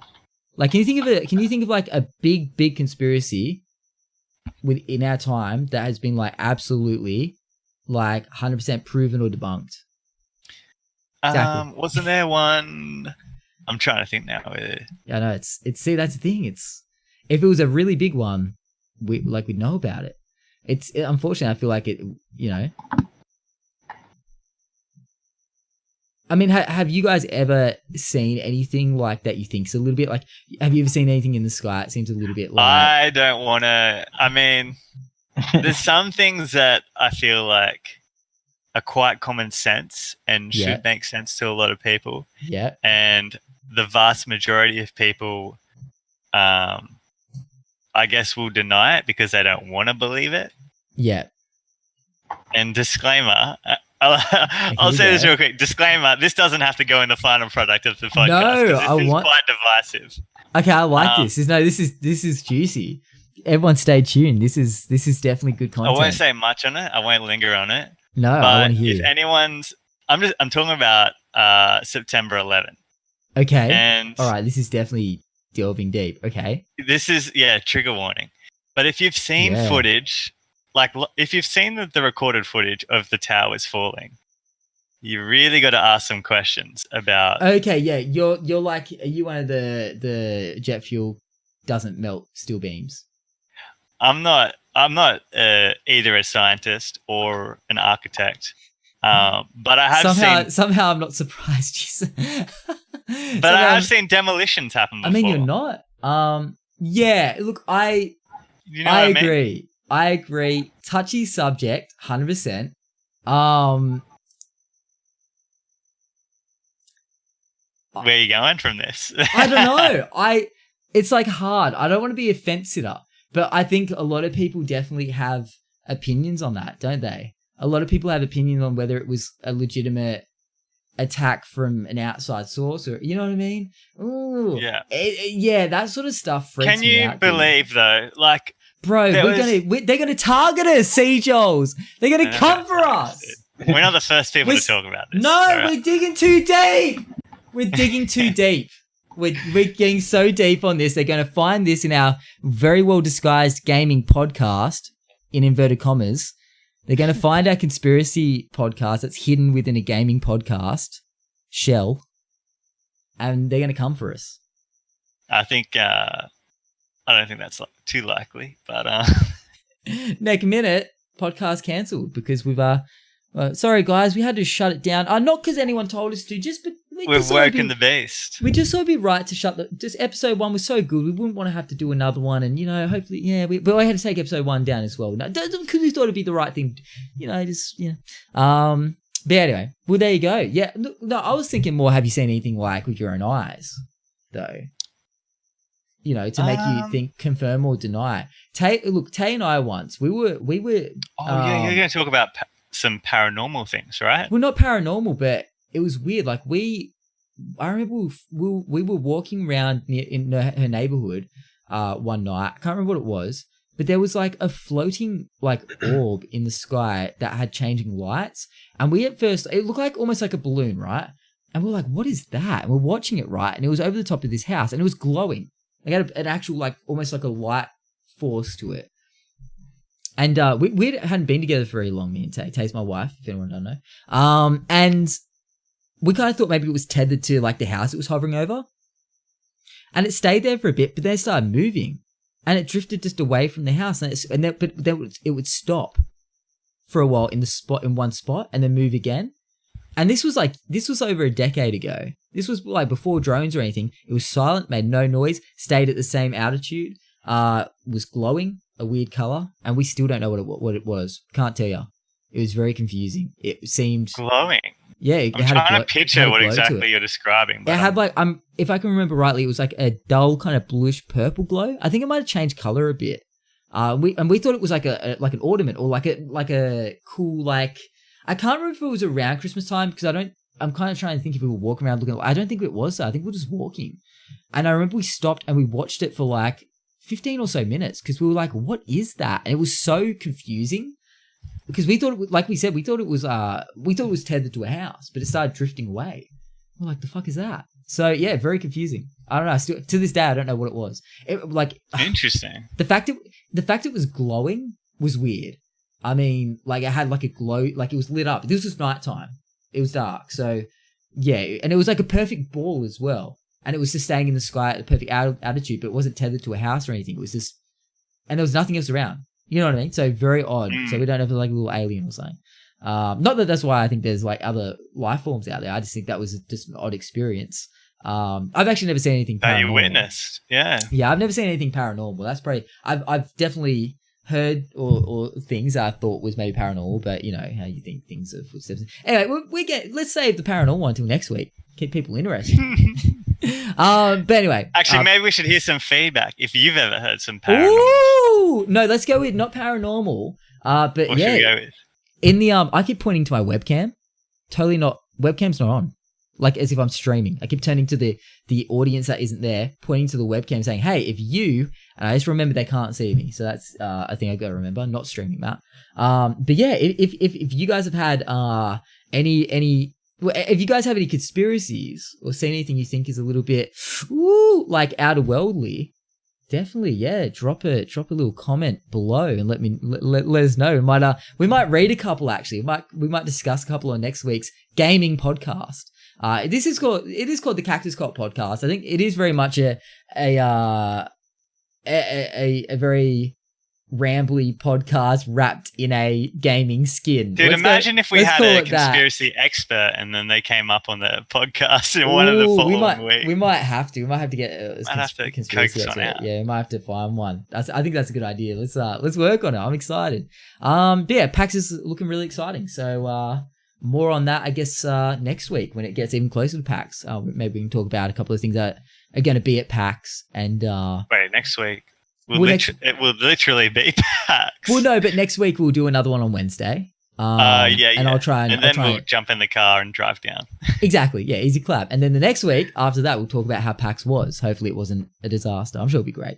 And we can talk about next week what me and C-Jols can probably talk a bit on. Ando's actually muted his mic. He's like, they're talking about PAX again. But that's awkward. Feels bad. Bro, I think I'm gonna have like the video is going to be the Discord screen the whole time, so they're going to see when you're muted. There's no hiding from it. But rip indeed, they're going to see when you're just not attentive. But yeah, so I'm excited. I'm actually really excited for PAX. I'm more excited for the social aspect at the moment, people are like, Matt, what events are you looking forward to partaking in? I'm like, events. So I'm kind of definitely more, I'm looking more forward to just the interactions. What are you actually looking forward to, see, Joel? I haven't actually asked you what you're looking forward to for PAX Australia. Is there anything you're kind of excited about, or is it just the overall? I'm legit just going with no expectations other than to have a good time. Exactly. I think that's. I do believe that is kind of like my mentality as well. But it's more the catch ups with people. You know what I mean? If it wasn't for the people going out, I wouldn't be interested. But yeah, it'll give us a good bit of good banter after as well to talk about some of the stuff we see there and whatnot. So yeah, exciting times. I guess we should talk about maybe a couple of new games that are maybe coming out. It is a, we got to keep the skin, the skin of the podcast alive, which is the gaming side of it. What's coming out? What's coming out, Matty? I don't know. What's Ando going to say? I love how we went from PAX to hackers, back to PAX for like 10 seconds, onto aliens and UFOs and shit. Conspiracies, yeah. Yeah, back to PAX. Bro, it's because I kept trying to wrap it up with PAX. I thought it'd be weird if I never got back to PAX, if I just let PAX just drizzle out into nothing. So I thought I had to have a clean end to the PAX suspense, talk. Man. Come on. Good PAX talk. Though. Suspense. Forever suspense. People just get so, what would be the word? Like, there's no closure. So they just feel uncomfortable the whole time. Anxious? The podcast ends and they're lying in bed wide awake staring at the ceiling. And they're like, well, what were they going to say about PAX though? Like where were they going? I'll never know. It's like when someone goes to say something and then they get distracted. And then you go, wait, what were you going to say before? And they're like, you're like, no, it was important. No, it sounded important. It sounded really exciting. Like, it sounds really exciting. Like, they make it sound really enticing. And you're like, oh, yeah. And they're like, hold on. And then they get distracted by something. And they're like, wait, so what were you going to say? And they're like, what was I going to Yeah. And then they just never remember. And you're like, fuck, I will never know. They'll probably never know either, but I'll never know. It's that sort of stuff stresses me. But yeah, games coming out. Look, obviously the big one coming out, we could probably still talk about it next week. We'll talk about it now for a hot minute. Red Dead. I'm excited. You guys are going to pick it up? Red Dead. What's the date of Red Dead again? It's 26. So we're going to be in PAX when it comes out, unfortunately. Right. I never played the first one. Gonna get it. I never played the first. Wait, no, I played the first one, but I didn't like it. So. Yeah, look, I skipped the first one only because I wasn't really playing games like that back then in the PS3 era, like open world games and whatnot. I just wasn't really vibing as much. I feel like this one looks good though. I haven't looked into too much of it. A lot of people are very exciting. Obviously Rockstar does some good stuff. It is Rockstar, right? Yeah, no, it is. Mm-hmm. It's the same guys that do GTA boys and girls. Yeah, and this looks great. I think apparently someone told me this. Look, I'm sure we're going to get yelled at a lot by the audience over the course of doing this podcast because the facts will be increasingly wrong as we go along and give less of a shit about fact checking. But I'm pretty sure that this is a prequel to Red Dead Redemption 1. So I kind of like the idea of that because I didn't play the first one. Looks good. Open world game. I think that's like my next big kind of pickup. I don't think there's really anything like massive other than that at the moment that I'm kind of vibing on. I think a lot of the big releases have already dropped. I feel like this time of year it's definitely like Fallout. When's Fallout coming out? Fallout as well. Fallout comes out in November, I think. I think that's still a little way off. Is it? Let's check that. Yeah, I think maybe it is closer than I thought. Fallout isn't spelled with a B. 76. 23rd of October, dude. Holy shit, that's soon. Oh my god, that's about 6 days away. All right, well that's coming out beforehand as well. Let me ask you that because I know you've been kind of excited about that. Are you picking that up? I think I'll have to wait and see because obviously it's not going to be a $20 game like Rust is. It's going to be your full price kind of ordeal. It's a premiere, yeah. But I'm gonna wait. I'm gonna wait and see. Watch a few people play it. Watch some playthroughs. Hear some feedback. Because there was a game recently that had come out. I'm not sure if it was really on your radar called Scum. I remember hearing about it. Yeah. I remember hearing about it. That went I picked that up. Yeah, it was good, and I mean, it was it was fresh out of, it was still in early access. It's fresh out of beta, pretty much. Yeah. It was $20, like, whatever. It's very H1Z1, and I enjoyed it for what it was. I played it with a couple mates, and It was good. I It's remember not really what I'm after. Yeah, I remember you telling me What about was this? playing it, and you said that who were you playing with? And you accidentally shot them and then blamed it on someone else. You killed your own team or something. I don't know if I want to disclose those details. He got invited to play with a streamer that we know. I'm trying to think of who the fuck it was. It was like I was in a Discord with a couple boys. Yep. And then one of this guy happened to be a mutual friend of the person's Discord I was in. I'm trying to think of who it is. It was Chinglish TV. Oh, it was Chinglish, that's right. It was Chinglish. All right, yeah, continue. And so there's probably like there's probably about 5 of us just kind of like mucking about on a server. And I think Chinglish actually made this, because like early access, you can hire your own server. It costs like $5 or whatever, and you make a server and you give people the IP and people can just jump on and play. Okay. And we were just mucking about on a random server, killing zombies and stuff, because between the zombies and like a little bit of PvP when you come across somebody else, there isn't a whole heap to do. So we were just kind of like, gearing up, looting, killing zombies. But one of the really like effective things to do, I would say like quote unquote early game before you've really found much loot, is making wooden spears and then throwing them at zombies, because they take 2 hits or 1 hit if you headshot them. Yikes. So okay. What ended up happening was, while we were looting, mid-loot, this zombie just came out from behind and nowhere, from like the back of a building or something. Yeah. And somehow aggroed onto Chinglish, right? And he's running around screaming into the Discord because he's got nothing to defend himself with. And like, there's a few of us kind of like chasing after the zombie, trying to like melee attack it with our spears and shit. Yeah. And I'm like, dude, fuck this. I'm just going to headshot the thing. So like, I here grab comes my the wooden hit marker, spear, baby. Yeah. charge up my throw, and I'm like, oh yeah. I go into first person because for like the most accurate shit. throw, Yeah, you getting got to serious. switch into first person. Oh, hell yeah. I'll line up the shot, peg it, and I just hear this crack, headshot. I'm like, dude, I got it. And then I hear Chinglish go down. I'm dead. I'm dead. I'm like, oh shit. I just realized I've headshot Chinglish with my spear. What I didn't know was somebody else threw a spear at the exact same moment I did, but it actually hit the zombie. And they thought they headshot Chinglish. So I was like, oh shit, like in my head. Yeah. And he's like, this other dude, I forget his name. He's like Dylan or someone, his name. I can't remember exactly. He's like, oh, sorry, bro. And I'm like, trying to like, wait, what's he mean? So like, he's like, oh, I thought I was trying to hit the zombie. And I quickly worked out, oh, he must have thrown a spear just as I threw a spear as well. And I'm like, I'm just going to fuck up, be quiet, and let this all play out. I'm a terrible human being, and I should have copped the blame. No, that's great. That's, mate, that's how you do it. Just pass it on to someone else. Let them take the blame. Mate, that Look, I didn't lie. I didn't, Exactly. I'm an innocent bystander, and I just let nature take its course. Exactly, 100%. And now they're not friends anymore, I hear. They actually hate each other. Yeah, they broke up. Yeah, they broke up, not friends anymore. He doesn't invite Dylan out anymore, so... Oh, imagine. He's like, no, you threw that spear at me. You're not coming hanging out with us anymore. He's like, come on, man, I'm sorry. I didn't mean to throw the spear. I thought I was... It's like, I swear I threw it at the zombie. I don't know what happened. Yeah. That's so and that was the last time Chinglish played Scum. So was it actually? It probably was.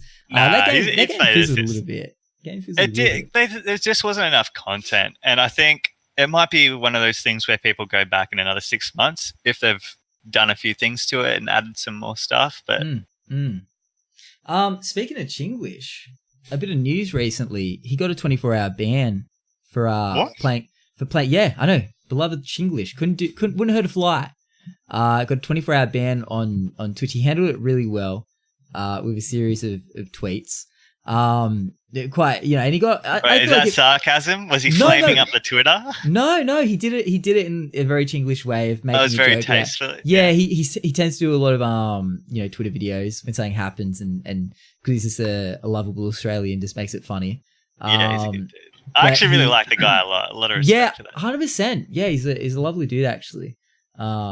Like as if I thought otherwise. But no, definitely someone that you feel proud to have, represented Australia on Twitch at times. That's right. Because he also was that thing a while ago. There was that thing during, I think, what was it? Do you remember that thing on Twitch when they were blowing up cars? What were they playing?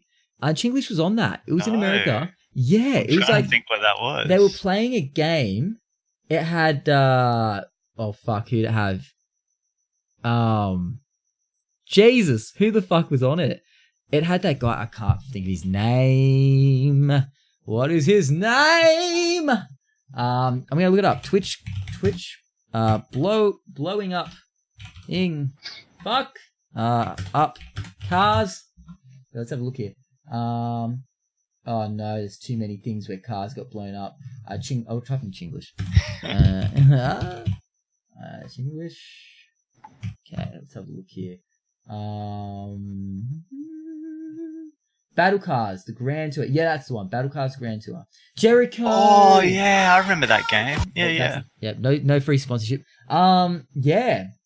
So they had this thing on Twitch where what were they doing though? They were spinning a wheel or something. It was like what's that game? Battleship. It's like Battleship. And you're trying to find cars on this actual real life map, which had cars on it. If you hit it, they legitimately blow up a car. Which was, they were pretty shit cars. They weren't like Lamborghinis or anything, but that was pretty exciting. And that was a big move for Twitch as well. It was to promote, I guess, I think the new automotive show that pretty much the Top Gear guys went to after they were kicked off their own show, or after Jeremy Clarkson got kicked off Top Gear. The other two hosts left, and then they all started their own show, so it feels bad. But yeah, I think that was to promote that show, but that was really cool. I would like to see more stuff like that on Twitch. I wouldn't want to see Twitch become something that's more like a TV show channel, but you know what I mean? I think that was kind of a fun little thing. But anyway, that about Chinglish, what was I saying? Oh yeah, it was cool that he was representing. You got a ban or something, right? Yeah, so he was representing. Ching got a ban because he's now yet another one that has bit the dust for 24 hours for playing music on his stream. Seems like a few of these. This is still happening? It's still happening, which is terrifying. I have a lot to say about this. Shits me quite a bit. I think 2018, I can't believe this is still a thing. On Twitch, I think it's crazy. I get it on certain other things, and I want to delve in for a couple of minutes on it. But Ching, he plays a lot of heavy music on his stream. He plays a whole bunch of stuff. But I think as a gag, look, I didn't see the clip, but I guess it got taken down. But as a gag or something, he played a bit of Maroon 5. And because he played Maroon 5, that was the reason he got a 24-hour ban. And he put out a tweet video going, I can't believe I got banned from Maroon 5. Like he was like losing his shit, but in a hilarious way. So he handled it pretty well. But there's been a few people out now have been banned for 24 hours for copyright claims and whatnot. And it's getting to the point where it's like, oh my god, like is Twitch going to get to that point where you can't play music other than royalty free shit while you stream? It's going to change. It will change the dynamic of Twitch heavily. I think there's a lot of streamers out there that happily can get by without having music to pump their stream up. But I think for a lot of smaller streamers, I think it's important to have some sort of identity in even the music you play to bring people in. What are the options? Because I remember this happening a while ago, and it kind of like blowing up a few like bigger streamers getting temporary bans for playing quote unquote copyrighted music. But then I thought it all kind of faded. So you're saying a while 4 ago, weeks. like a month, weeks, maybe 6 two weeks, months ago or something. Yeah. I know Kitty Plays, I think, was one of them. They were playing they're playing a song by goodness, who was it? I actually had it on one of my playlists. And I was like, shit, I gotta get rid of that. Actually I think I did take it off the playlist. Oh, Juice WRLD. I think it was Legends by Juice WRLD. And what happened with that, they got banned for it. They found out it was that song. Juice WRLD actually had tweeted out after the fact saying, holy shit, I'm so sorry to these people that got banned. I would have never let that happen He said it's obviously the higher ups who have made a deal about it, like his management or whatever, record label. But he personally actually tweeted out saying, fuck that.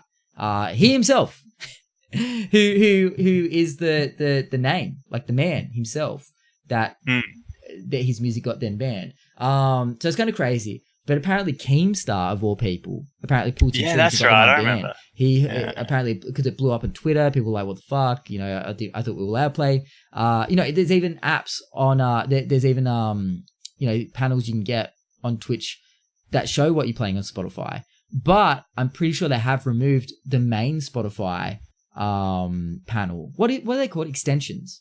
So it almost seems like they got rid of the main one because they're saying don't play Spotify on your streams. But I'm curious to know if any smaller streamers have been hit with any DMCA, is that what it is? Takedowns?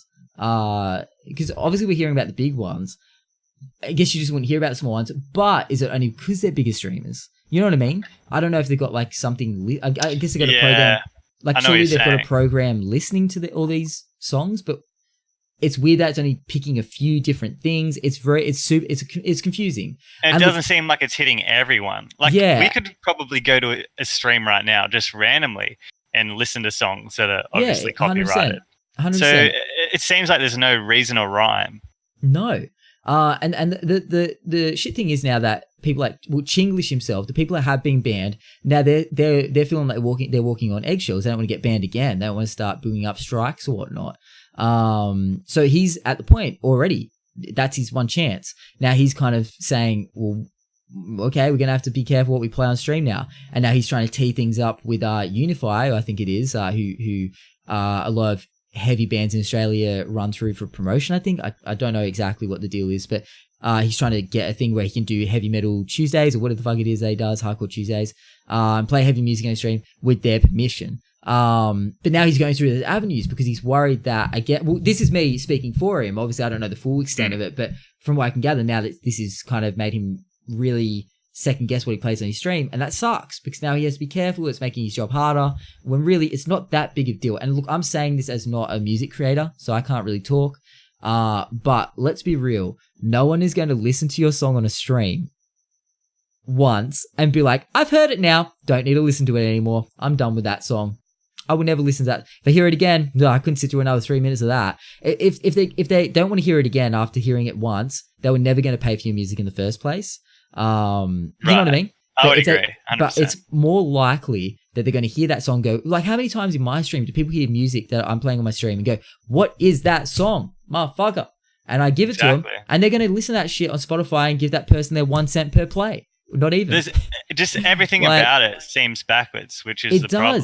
It does. It's promotion. It's not like it's giving their song a bad name because of what it's playing on. Now, here's the flip side.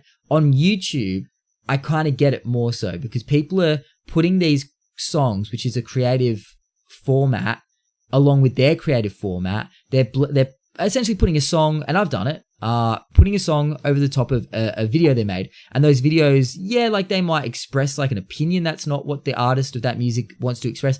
They're essentially using the song and putting it into something that's going to make them money in a creative format. Whereas in that sense, that's more so going to, that's something you more should be paying for, I think. I think with Twitch, it's disposable content. And sorry if anyone doesn't like me saying that. I'm a streamer. I call my stuff disposable content. Twitch is disposable content. You put it out. It's very much in the heat of the moment. You say what you say, you do what you do. And then, like there are clips from that. People might watch the VODs, but most of that will just end up. Most of that are the highlights. Like people will watch the highlights. Yeah, most of those streams will end up just disappearing into nothing. Like they will never exist anymore. Most of my streams I've ever done don't exist anymore. They're nothing. It's disposable content. It's in the moment. Whereas if you put music on YouTube to an actual video you've made, I feel like that's more kind of blending it with your own creative content and taking it credit in a way because you're kind of making something with their music. You kind of almost just putting visuals on purpose with the music to the music is almost manipulating the song without manipulating the song. You know what I mean? It's not just like it's playing in the background so much, and sometimes it will be, but if someone's actually editing to that song, in a way you're manipulating it, and the person, and that could actually, someone could potentially even listen to that song and then say, oh, it reminds me of that fucking video on YouTube that I hate. You know what I mean? And you know, I say that as well because I've sometimes, I try not to first ever listen to a song with the music video. Whenever a new song comes out or a new album comes out, I try and hear that song on its own without the music video, because I've actually found sometimes I hate the music video so much to a song that it ruins the song for me. Because I think about how crap that music. It sounds dumb. That's fair, but it works. I mean, I think it works both ways. I think there's songs that I actually love because the music video was so cool, and I 100%. Grew to the song. But you could almost like still say that after the fact. But if the music video gives you, because it could give you like, here's the thing: there's songs that I have like a love for because because they've got such a vibe to it, and they remind me of a time in my life. Say, I love a band called Circus Survive, right? Circus Survive, one of my all-time favorite bands. Some of their older stuff, it's got such a atmosphere and a mood to it and it reminds me of a certain time in my life. Like Tay and I were very new kind of couple still. A lot of things were happening in my life. I was becoming an adult. No, you know what I mean? Like those big monumental like times in your life, and sometimes it takes you back. Music does that. It does. But then I've seen some of their music videos for those songs, and I go, that's not how it goes. That music video is not how that song. That's not the story of that song to me. That's the story of the song. That is my soundtrack. Like the music video changes like my concept of what the song is about and like what it represents, and it becomes something different.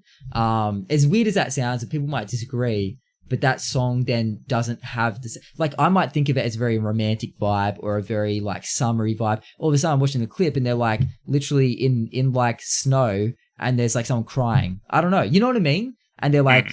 And they get stabbed. I don't know. You know what I mean? It could ruin the whole vibe of the song. It's quite morbid, but I feel you. I know exactly what you're talking. And you've got this romantic vision of like, oh, that was my summer, and I met this girl, and and then it completely becomes this whole different thing. And I feel like that's happened before. So I feel like in my mind, in a very roundabout, very long-winded mindset explanation, that's why I think sometimes the whole music on YouTube to a video. I mean, look, we know there's a lot of great YouTube content out there. There's a lot of trash YouTube content out there. A lot of people with pretty, rough views and whatnot. I feel like someone could be that could ruin someone's impression of a song if they hear it there first, or instead of hearing it through the avenue of that actual artist. That's my mindset on it. I feel like though, if you're going to listen to it in a stream, I feel like that's not going to impact you as much because you're not so much making content to that music. But that's where I think about it. I think Twitch is more of an avenue. I know most of these artists don't need a small Twitch streamer giving them a shout out, but at the same time, I think word of mouth for music is quite powerful. I think in this sense, when people constantly on stream are asking, what's his song? It's getting the name out there. And I think they should embrace it. In my opinion, it's not up to me, of course. And obviously they have their reasons, but I hope one day that it's not so much a thing. It's not like a movie where you might watch a movie once and go, well, I've seen it now, I'm not going to pay for it twice. Or you know what I mean? Like if you were to illegally watch a movie without paying for it, you kind of seen it. You don't need to see it again. But music's different. You can listen to a song like 1,000 times and never get old. I'm sure there's songs out there I've listened to, hundreds and hundreds of times and I'm not sick of them yet. The craziest thing is that people pay for promotion. And this is essentially free promotion. Exactly. And they're still getting like, isn't it somehow it's offensive or somehow it's stealing? You know what I mean? Well, isn't it crazy? Like Ninja has actually promoted, there's an artist on his YouTube. He actually put a music video of theirs up on his YouTube, completely unrelated to any of his content. I can't remember what they call, Orange something. I think he even features in the music video. But, and look, he might be somewhat mates with them or something like that. Orange Justice? No, it's not Orange Justice. But how random is that? But obviously they've gone, hey, Ninja, cut a deal with you, brother. Can we be put up on your YouTube? Because obviously YouTube has millions of subscribers. Our YouTube has nothing. This is going to get exposure through the roof. And they see that. And they probably paid him for it. I guarantee that. 100%. Guarantee. 100%. But yet there's people out there that are like, no, we're going to actually give you a ban and a copyright strike because you're playing our music. Like, what? It's crazy. So I think hopefully things like the thing with Ninja shows other, artists and record labels, hey, this is a way of free promotion, and no one's chopping and changing the music. No one's ruining your music. If anything, people, I wish I could see how much people ask what these songs are, and if they hate the music, then they're going to hate your music anyway, no matter where. If anything, this should give like independent artists a little more motivation to put their music out there and say, hey, look. Yeah. I'm not going to complain if, you play this on stream. Actually, I encourage you to. Here, I put a playlist 100%. Together. Here's my A reel, like my A grade material. And look, yeah, and we've had a few SoundCloud artists of types, only a handful, come by even my stream and say, hey bro, would you mind giving my stuff a listen? Granted, some of it's okay, yeah, and I'm like, sure, like I might, because they're trying to get exposure. And look, there's ways to go about it. That not so much is the way. I'd say for anyone that wants to get their music out there, and they are like a smaller artist, unsigned or independent, go to Twitch, hit up privately streamers of all sizes and say, hey, would you like to chuck my music in a playlist, in one of your playlists? Try and get it on Spotify or something if you can, and say, hey, could you give myself a spin? You don't have to even promote, don't have to say anything, but just having my music, if you like it, you know what I mean? And just share it with these, like, I don't overly like a spammy nature of it, but don't go around to everyone do it. But if there's some people that you think really would, like, people that play your genre, you know what I mean? Yeah. Like, don't go around to everyone spam, because you lose your integrity. Don't go around to every have a bit person. of taste, yeah. Yeah, don't go around to everyone and just be like, copy paste. No, be a bit more like, hey, like, or even just chill in their stream a bit. I find though, don't promote it through their chat, because that's going to make you look a bit like you're only there for that, to push your own shit. But just in the DMs. DMs are perfect. Hey, it's that's where deals go down. Deals go down in the DMs. Like 100%, dude. Like, and I feel ya. If someone came to me with their SoundCloud and said, bro, I hear what you listen to on your channel. I make a bit of music. This stuff you might like. And hey, if you ever want to chuck this on your stream, like, that would be amazing. Like, you would make my day. Like, let them know that it's it's not like, oh, I'm doing you a favor, streamer. Like, really plead your case. And I'm sure most streamers will be obliged, to give you a little bit of shout out and say, hey, like, I sure would, but pick your targets well. Like, I listen to a lot of chill EDM on my stream. If you make chill EDM, come at me. Don't be sending me like country music. You know what I mean? So yeah, I think there's a lot of, like, there is a lot of room for growth on Twitch within the music scene and people actually getting their stuff out there. And hey, for all the bigwig record labels out there, hey, good riddance. I mean, like, I would be happy to play smaller independent artists if I just I didn't have to sift through a lot of not so great stuff to find the good filler. Stuff. Yeah, exactly. If you didn't have to sift through filler. Yeah, exactly. So, and hey, some people might stumble, by people sharing their music in that way that I said. I mean, you might be one of the first people to jump on the next big thing. You never know. You might be one of the people that helps push the next big thing out there. So, yeah, I think that in a way, Twitch stream could that's one of the ways that a collaboration could be a beautiful thing. You know what I mean?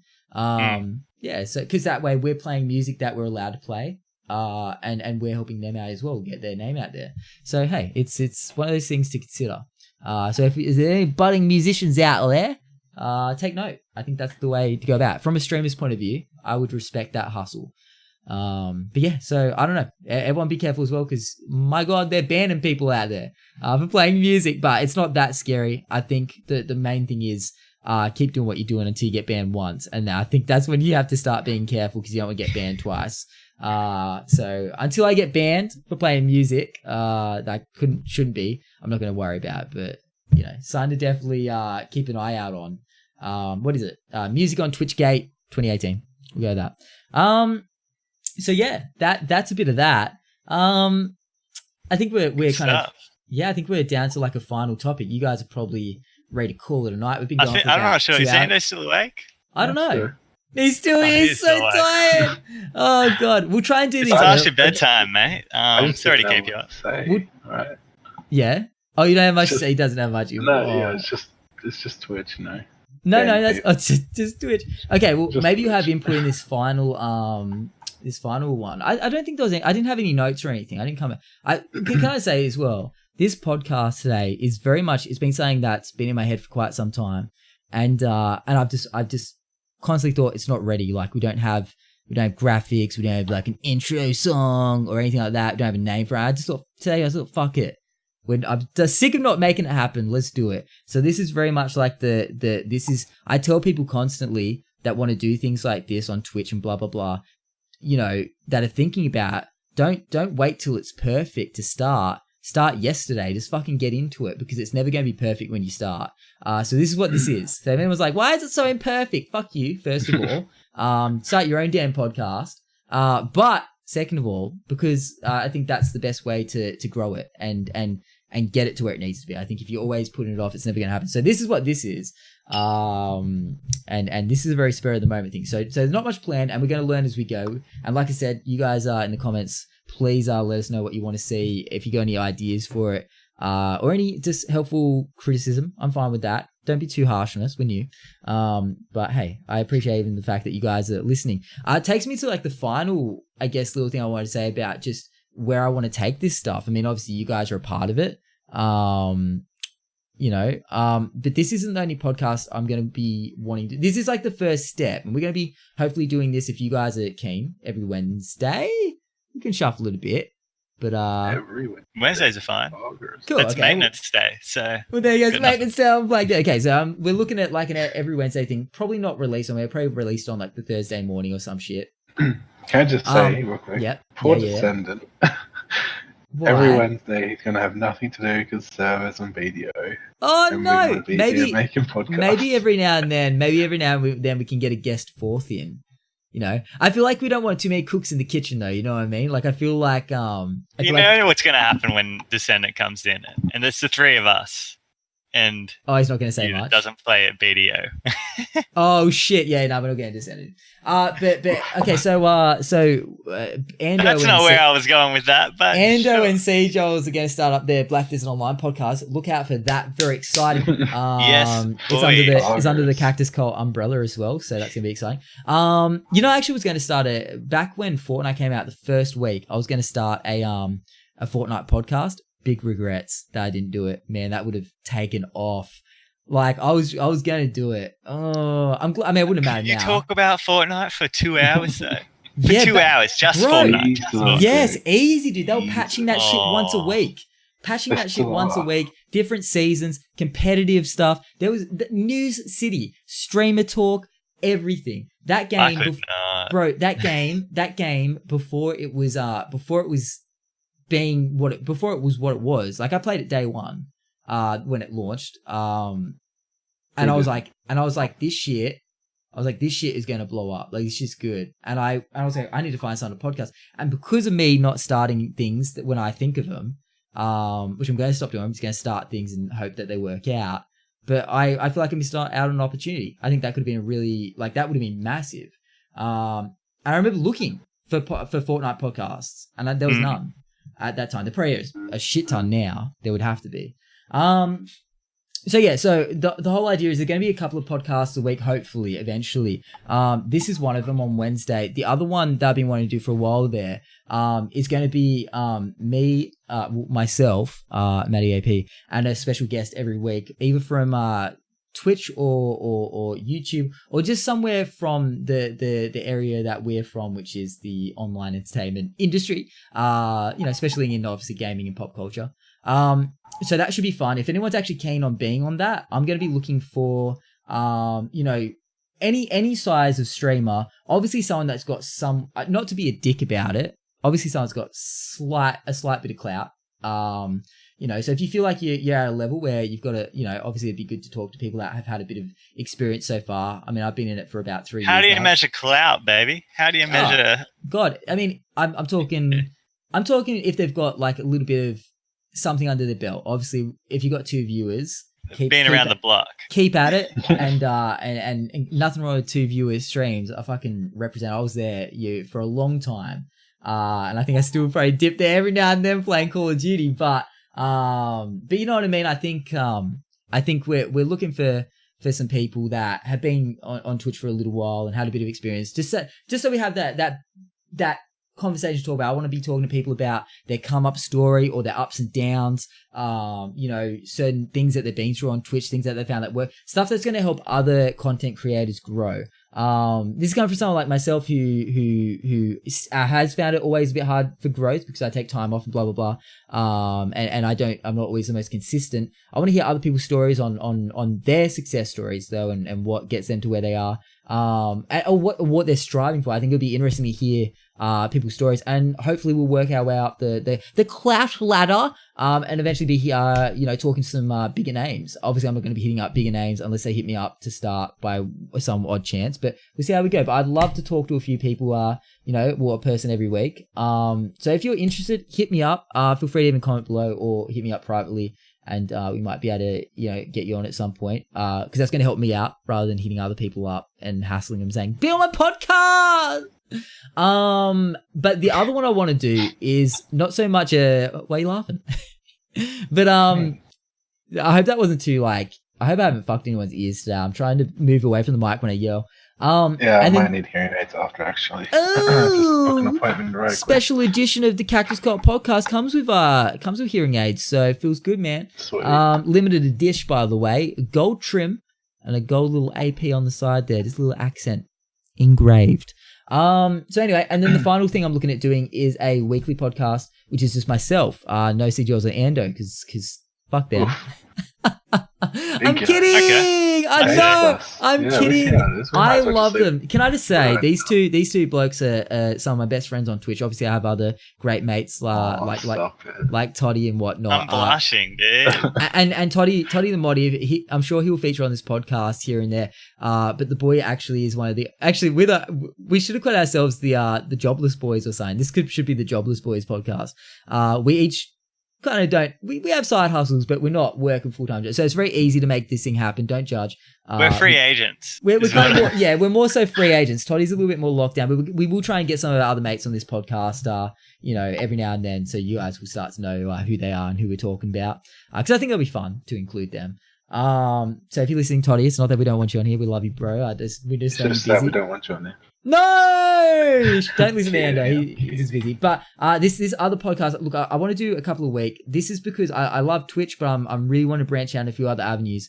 But this other one's going to be just more of a sit down, maybe a morning kind of thing where I sit down for an hour or so and just ramble from myself, which I clearly can do a lot. Talk about a few things that interest me, maybe a few little news stories through the week. Actually, we should do a few little news stories maybe on the podcast on this one as well.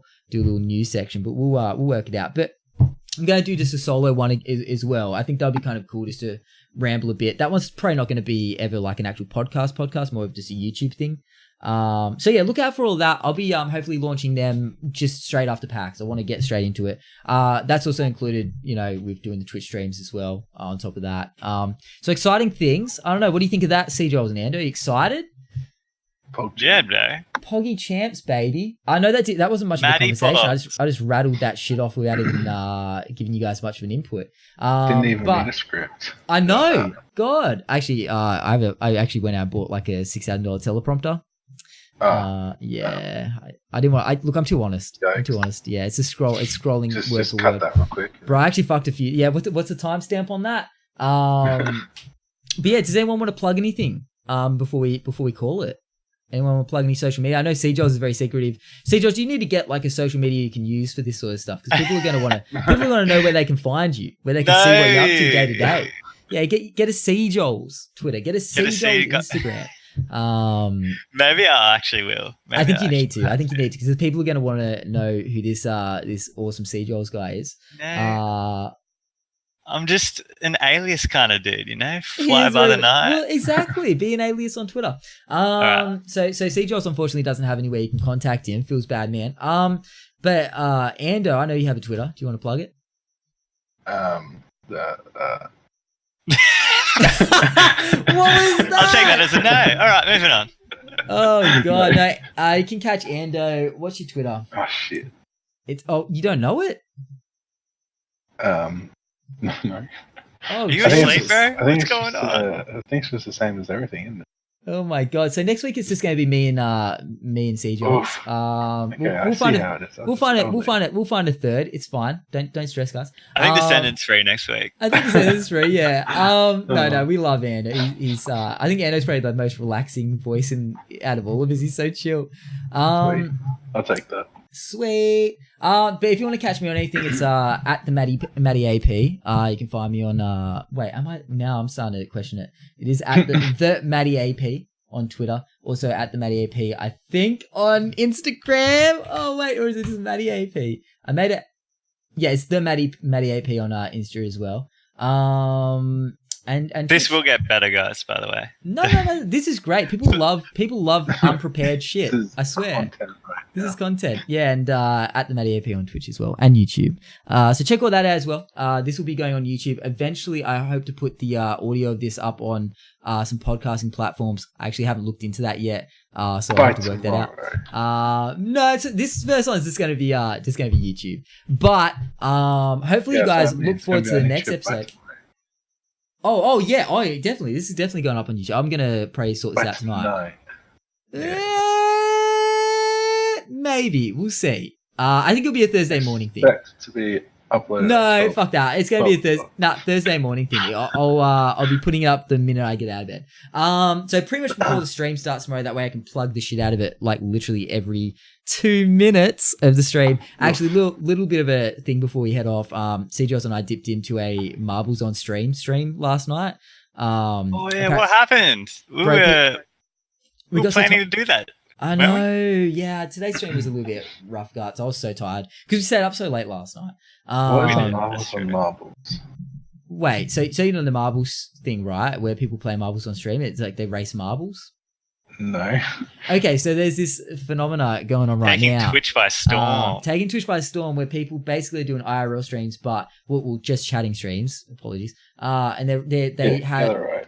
And basically you can type !play in their stream, and you become a marble in the game. And you'll join this lobby where you're marbles, and when it starts, the marbles will drop into this course, right? This little race course funnel thing, and basically your marbles straight. Saw RNG. I lost every game. Amazing. Right. Although we came across our good friend the Aussie Tex, who frequents my stream a little bit here and there. Great dude. He was randomly in this marble stream, so it was like we caught him, dude. Caught him red-handed. Out of all the streams we could have been to, and he won 2 in a row. It's RNG. There was like 100 people. You said they do like the ! Play. Yeah, you type ! Play. Yeah, to get your name. Yeah.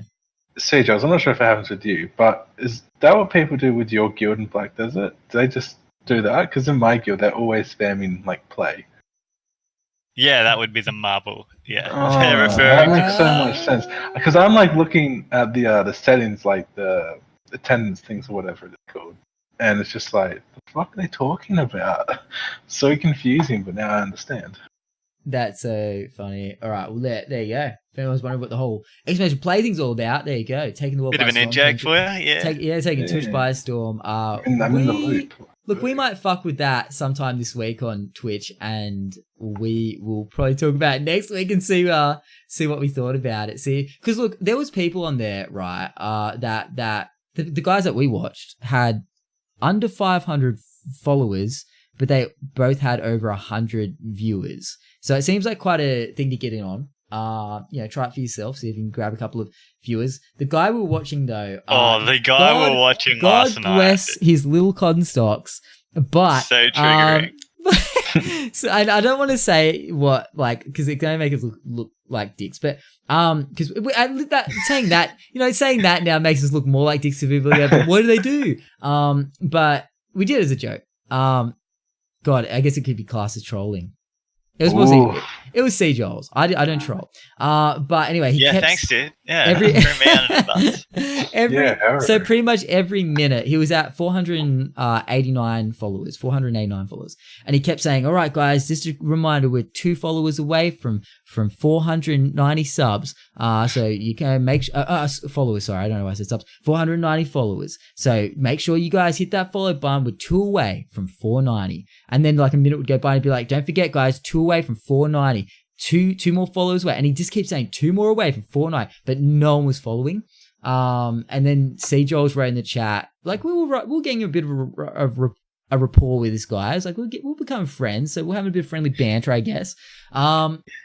And C. Joel's wrote, wait, how many away from 490 again? Like, being sarcastic. And he went, yeah, I said, wait, how many away from 490? I didn't catch you the first 10 times. Yeah. And he took it really well. I was actually, I fucked with that streamer. He took it really well. He went like, C. Joel's, we were actually 2 away from 4. Like, he just kind of lent in it, and he said it more and more. So me and C. Joel's followed, and we're like, and he said, oh, I'm the MattyAP. Thanks for the follow, dude. And I was like, I just wanted to see what you'd say next. And he's like, well, now it's like 10 away. But he's like, because you guys followed, I'll stop saying it for like, this round. But then we unfollowed straight away because we wanted to see if he went back to saying. And when he noticed, C. Jones, I think, was coming last or something in the marbles. And I was coming dead last. And he said, I'm coming dead last. And I think he said something like, yeah, it serves you right, you fake fuck, C. Joels. And we were like, whoa. What Monka S, dude. And bro, this guy's triggered. 100% we were going to follow him again. I know I was going to. We were just doing it as we weren't trolling. It was more just to have a bit of fun. Because I thought we were building up banter with him. You know what I mean? Like, I didn't think of it as troll. I mean, it's like the most innocent troll. Oh, I'm going to follow you. Yeah. And then unfollow you. 100%. And I was going to... And I actually thought he was a cool guy, and the way he handled himself the first time made me laugh. And I thought, hey, good on him. Like the way C. Jones kind of took a dig at him. He played into it. And I thought, well played. Like, a lesser man would have been like, fuck you, dude. Hey, don't say that. Fuck you. Ban him out of here. Lesser man being me. But he handled it really well. And I thought, good on him. And I thought, I'll follow. But then we thought, hey, it would be kind of funny just as a joke to unfollow straight away. So then when he notices, he's like, wait a minute. I have to say 2 more again till 490. But bro, we were watching and we saw him refresh on his phone because he's reading chat on his phone. We saw him refresh and we saw his face drop, and I actually felt bad because No, then he took a break. Then he left the screen. Yeah, he took a break. To go get a drink. And we could tell he was. But that was after him saying you were a fake fuck, and I felt like, oof. Okay, and we didn't follow him again because I was like, Jesus. You agree for Matty? I was going to follow him again. But here's the thing, little tip, because he was a newer streamer. He was just having a good night because of playing marbles, blah, blah, blah. Good on him. Don't grill people too hard about following. They'll follow if they want to follow. Say it every now and then if you want. I never say, I tried it for a while. Hey, if you're new, make sure you follow. Look, I know he had like a lot of new people in his stream, but no one was following. Like he said it like for like 10 plus minutes and said it like every minute. He literally said it every 2 minutes. Like no exaggeration. We can find the VOD right now. He was saying it so much. And it was very pressing. But it came across desperate. And it came across salesy. It came across like a car salesman 100%. Going, we're only 2 away from 490 followers, guys. And it did. And the one problem I have with it is that it comes across that he's all about the numbers, not about making organic relationships with viewers. And I think that is the one thing that I think some streamers miss the mark on. It's not about those numbers. Yeah, the numbers give you a bit of clout, baby. But I think when it comes down to it, the main thing you really got to focus on is the people in your stream. They're your community. Put some time into them, you know what I mean? Don't make it all about numbers. And I felt kind of like, I liked the way the guy handled himself in a couple of funny situations. He rolled with it. I liked it, but then he kind of snapped and we're like, Jesus, I get it. Like, I would have been a little bit shitted off, but I think he acted like it was the biggest deal. Like it was like a cardinal sin. We took his precious follows away after giving them to him. And it's like, bro, those follows, you don't even know those people. Like, don't worry about how many followers you got. Worry about how many beautiful people that you interact with on a daily basis. And for me, I don't even pay attention to my follow count. I don't look at my viewer list. I don't look at how many viewers I have, my viewer count, nothing. Because those numbers aren't important. As long as you got people in your chat talking to you, feel blessed. Because there are a shit ton of people out there who literally have no one talking to them right now on Twitch, and they're hustling hard, wishing they had a couple of people saying hello. So if you're really that you just gotta, if you got like 100 and so people, like 150 people in your stream talking and hanging out, playing this game with you, and you've only got like 500 followers, feel fucking blessed. Don't press them for numbers. Comes off dirty. There was a reason he wasn't getting followers. And it's because he wasn't. People were there for the marbles thing. They weren't there because he was giving them a good show or treating them like humans. He was treating them like numbers. And I think that's a little takeaway from today. A little bit of a Twitch takeaway, we'll call it. But yeah, dropping the knowledge nugget on your head. But guys, thank you so much for everyone that tuned in for this first episode, the pilot episode. Endo's just unmuted his mic just for the very finale bit. Sorry. They can see you on the Discord. So how do you have it set up? Do you have it like just our names, or do you I have like literally the whole page. So if anyone wrote anything unsavory, what page is it? Oh, it's just a general. Just General. It's the nudie channel we set up. I'm just kidding. We don't have a nudie channel. We actually don't. The private channel. The not safe for work channel. Oh, there we go. Foggers, baby. He's famous. Yeah, that's Ando. Make sure you follow him. But anyway, but thank you so much for everyone that tuned in. I know this one's been quite lengthy. Look, most of these episodes of the Matty, CDLs, and Ando podcast, also known as the Cactus Cult Podcast, working title, come up with something better if you like in the comments below. These will probably be quite lengthy. And we'll get better at format. I don't want to format them too much. I want to have fun with it, but they'll probably get a little bit tidier. So please join us on the journey. It'd be great to have you again for the next one. Next Thursday, I guess that will drop. We'll do it next Wednesday, right before PAX. But it's been a pleasure having you, not only to the viewers, but also my co-host Sejols and Ando. Absolute pleasure having you guys here. Thank you. I know this is a very formal way of saying goodbye to you guys because usually it's like, I'm going to bed, I'm so tired. So it's a much more formal way of saying goodnight. But seriously, thank you everyone that's tuned in. Do you guys have anything? Do you have anything that you would like to add? No, I'm just laughing at what Rog has just written in the chat. I know, how come, man. So how you spell come, silly Billy? But anyway, let me just correct him real quick. Just so it's on the VOD. Just so we don't look like dumb heads. Okay, I'm out of here. Guys, thank you so much for watching. We'll be back next Thursday for another episode. We'll talk about a whole bunch of other stuff. More conspiracy theories. Because this is a conspiracy podcast wrapped in a gaming podcast show. I'm pumped. I'm pumped for the conspiracy corner next week. I think it's going to be a good one. Come with your best conspiracies. Hopefully a few people write some stuff in the comments to do with conspiracy, or any stories that they may have about stuff that's happened to them, because I want to hear it. You know what? If there's any good ones, we could also get them in on the podcast for even during that, to talk about their situation. Just as a little cameo. Yeah. That would be great. Call-ins. The sub call-in. Oh, we're going to do that. The pricks in.